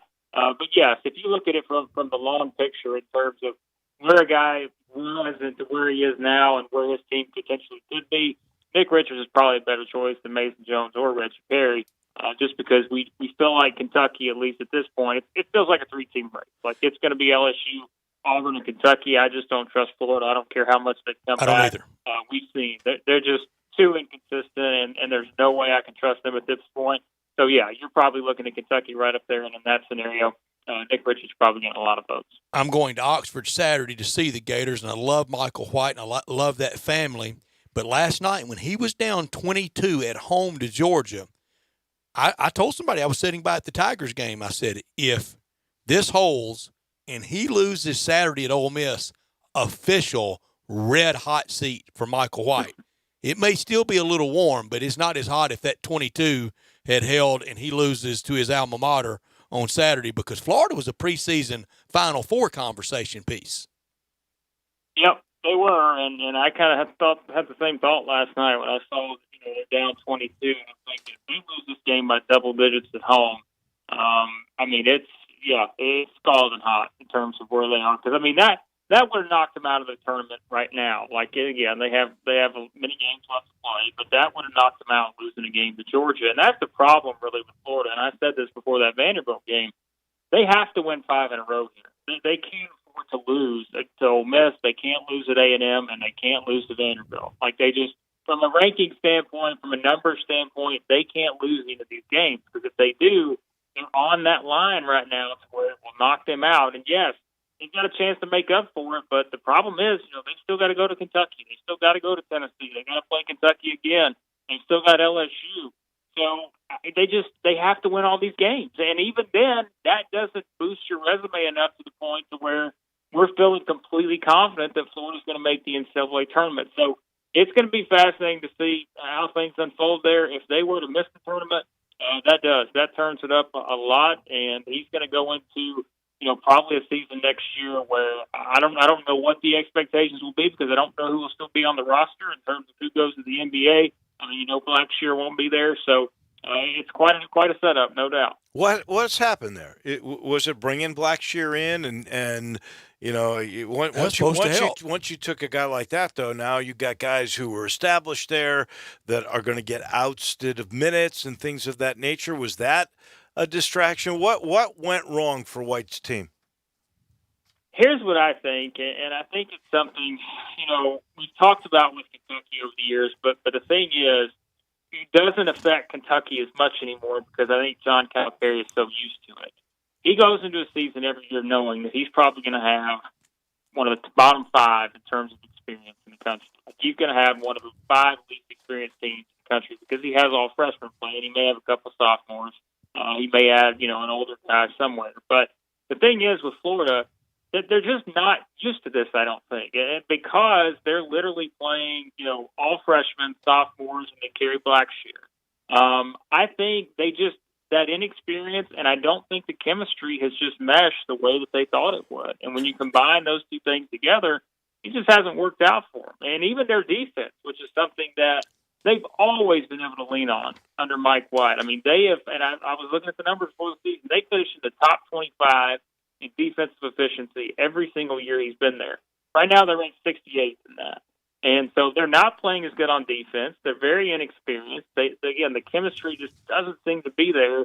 And while they've improved on offense, it just hasn't been enough. And so I don't know kind of where they go from here. Like I said, you couldn't pay me enough to trust Florida at this point because I don't know. I mean, they could very well lose their next 3 games. And that's the problem, is they could lose these next 3 to teams that are near the bottom of the SEC. Well, A&M's not. They're now top half team. But teams that you sort of project that are not going to make the NCAA tournament, and that's just not where we thought they'd be this season. You watching very much at all of the American, and what to you rings out? Tulsa's been a great story. Tonight will be fun. To me, Houston is a team. I don't understand why they haven't won more with the accumulation of talent that Kelvin Sampson has. Oh, yeah. No, it's been a fun league to watch. And like you said, I mean, obviously you look at what he's done there at Houston, and it's just, that to me would sort of be, the big story, and kind of looking at this team and knowing that they're, 17-5 now and playing so well, even though they just lost this game, Cincinnati last weekend. But then again, I mean, Tulsa's just something, and I've told you guys this, I did the Blue Ribbon Yearbook preview for Tulsa, and I remember talking to Frank Case, and I just sort of sensed. I mean, we know coach speak and all that kind of stuff, and coaches are always going to be positive in the summer because they haven't lost any games yet. But talking to him, you got a sense that he was very confident about this team, and he kind of said that. He was like, "Look, we have Brandon Rashaw coming in, someone who played at LSU, and I was very impressed with him when he was at LSU." And he's talking about the improvement all these other guys have made, Tariah Horn, all the different ones. And, then you see where they're picked going into the season, and everybody's saying, well, he could get fired and all this. And we've seen them just turn it on after that stretch in December where they just didn't play well. And I think it's just been so impressive to watch because it's not like, they've just been beating bad teams. I mean, they've beaten some really good teams. I mean, you guys know. I mean, the Memphis game, that's one that stands out for everybody. But it's been very impressive to see what they've done. No doubt about it. Blake, thank you so much. We appreciate it. We'll do it again next week. Enjoy the ball. I'll be texting you Saturdays with my scouting report on the Gators. Sounds great, guys. Thanks. Thank you, Blake. That is Blake Lovell from Clutch Points app and Blue Ribbon Magazine. This portion of our show is brought to you by Genesis of Olive Branch, my favorite car to talk about. I've got a G90, and I'm proud of it. Ooh, what a car. I got the bigger one. That 90 is, what did you say? It looked like a limousine? It is. It's really one of those things that I get in there and I used to sit in an SUV. I sit high. Now I sit low, but I'm like long. I just feel. Because of your compressed spine? Exactly. That's why you sit low? That's right. That was too good. You had to be there at the beginning. Bringing the show all the way back. He's going all the way back to the beginning. Bottom line is, it's so smooth, it doesn't matter how your spine is, compressed or uncompressed. It feels good. And I think genetics got both of us, not compressed spines. all the toys we got in there, they're unbelievable. You can be in the back seat and adjust your radio, adjust your And you were throwed back in that thing, too, when you drove by me. I can't help it. And I blow by you, don't I? Because that thing, you touch that That's accelerator. just how you are. Woo! Running people off the road. No, I don't do that. They got a G80. They got a G70s like a James Bond car. And if you saw the Super Bowl commercial, they've got an SUV coming that is absolutely sensational. And, of course, the people you're going to deal with at Genesis of Olive Branch are sensational, too. It's all about service. They've got unbelievable faith in their product. 10-year, 100,000-mile limited powertrain warranty, and so many safety features on there. You want a safe car, you know you're getting one at Genesis of Olive Branch. You're getting the best price and the best service. Go see what I'm talking about. Get on Lamar. When you get to Mississippi, Craft Road is exit 1. Turn left and go see Chris True and all the gang. Again, it's Genesis of Olive Branch. Back with a wrap, including Crunch Time. That's next on Sports Time on Sports 56 with Wolo and Stats. Search Sports 56 on Facebook and give us a like. And follow us on Twitter at Sports 56 WHBQ. Hi, it's Fran Drescher with a public service announcement. Every year, millions of couples experience the unthinkable, a visit from the parents that never ends. The parents move in and spread like a virus, erasing TV shows because they can't figure out the remote. The cure? Indebted, a show that makes parental invasion hilarious. So we should watch. Fran Drescher stars in the premiere of Indebted tonight on NBC. The Vault on G.E. Patterson in South Main downtown has all your game day needs with 30 TVs. If your game is not on one of the 20 big screens, then sit in a booth with your own remote. The Vault has game day specials on pitchers, buckets of beer, and great food, which is the best thing about the Vault. This is not your normal sports bar. Chef Dirk Meitzler from On Tour and Cafe 621 has all his favorites like Chicken Newport and his new lobster enchilada. Open for lunch and dinner every day with lunch specials for $12 weekdays with a drink. The Vault on G.E. Patterson in South Main, your downtown place to eat, drink, and watch the game. This Valentine's Day, show her just how much you love her. Say it with Central Barbecue. Say it with ribs. What are you doing? I was thinking we could play on their heartstrings. Say it with ribs? Yeah, I think Central Barbecue should do like Valentine's stuff. You know, like bean like brisket or cuddle me coleslaw. You believe it? Where am I getting the inspiration? Yeah. What a way to finish this. She will be heartbroken. IPTL rules state that a service motion must be finished once the ball has left the service half. Watch this. That's Steven Tullen, the middle linebacker. Welcome back to Sports Time on Sports 56 with Wolo and Stats. This hour of Sports Time is brought to you by the Soto Auto Sales. Here once again are David Ocean and Greg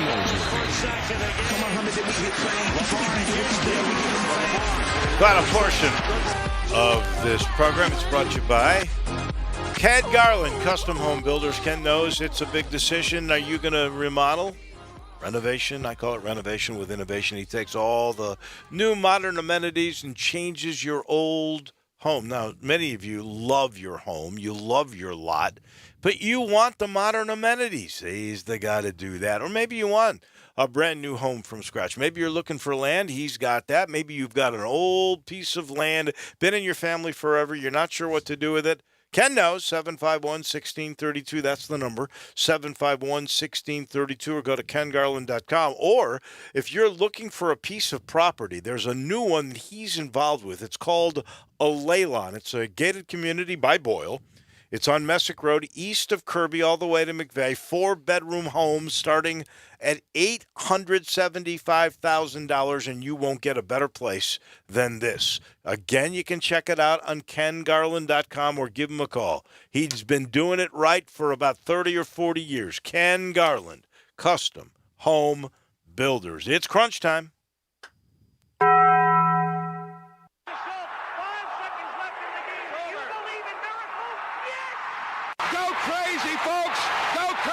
This is Geraldo. It is crunch time. You are looking live. In your life have you seen anything like that? Take questions again for the student athletes at this time, please.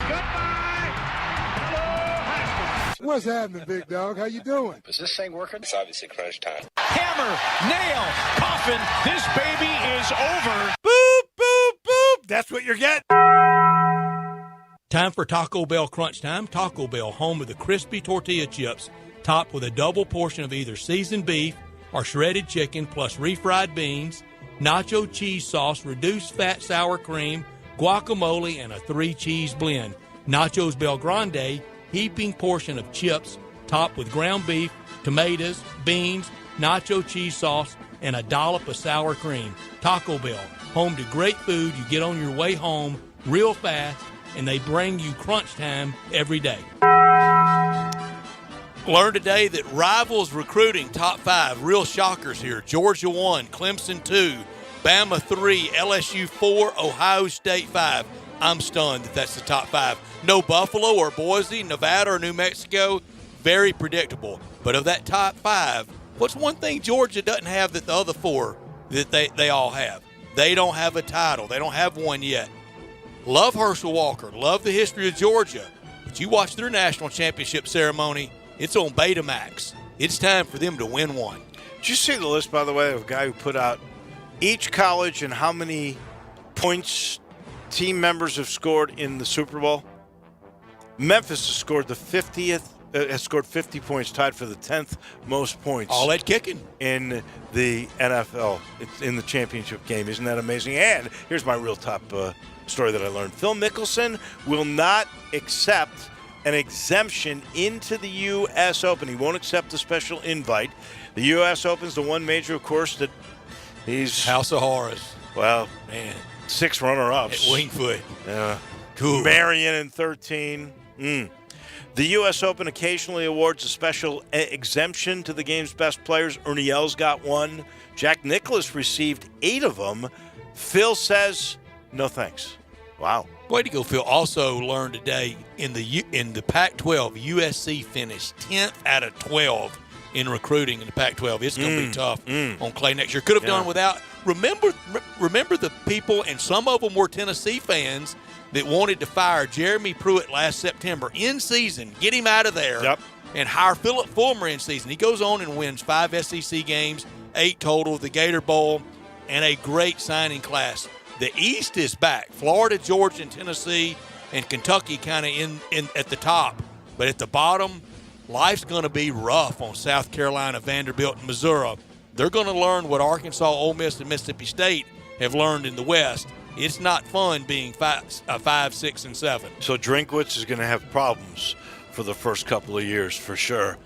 What I could have done without today, a Wisconsin men's basketball staffer has resigned after the Badgers say he used a racial slur. Can you imagine in this day and age? And the player's going to get immediate eligibility with the transfer and should. That's what Justin Fields did at Georgia. He will.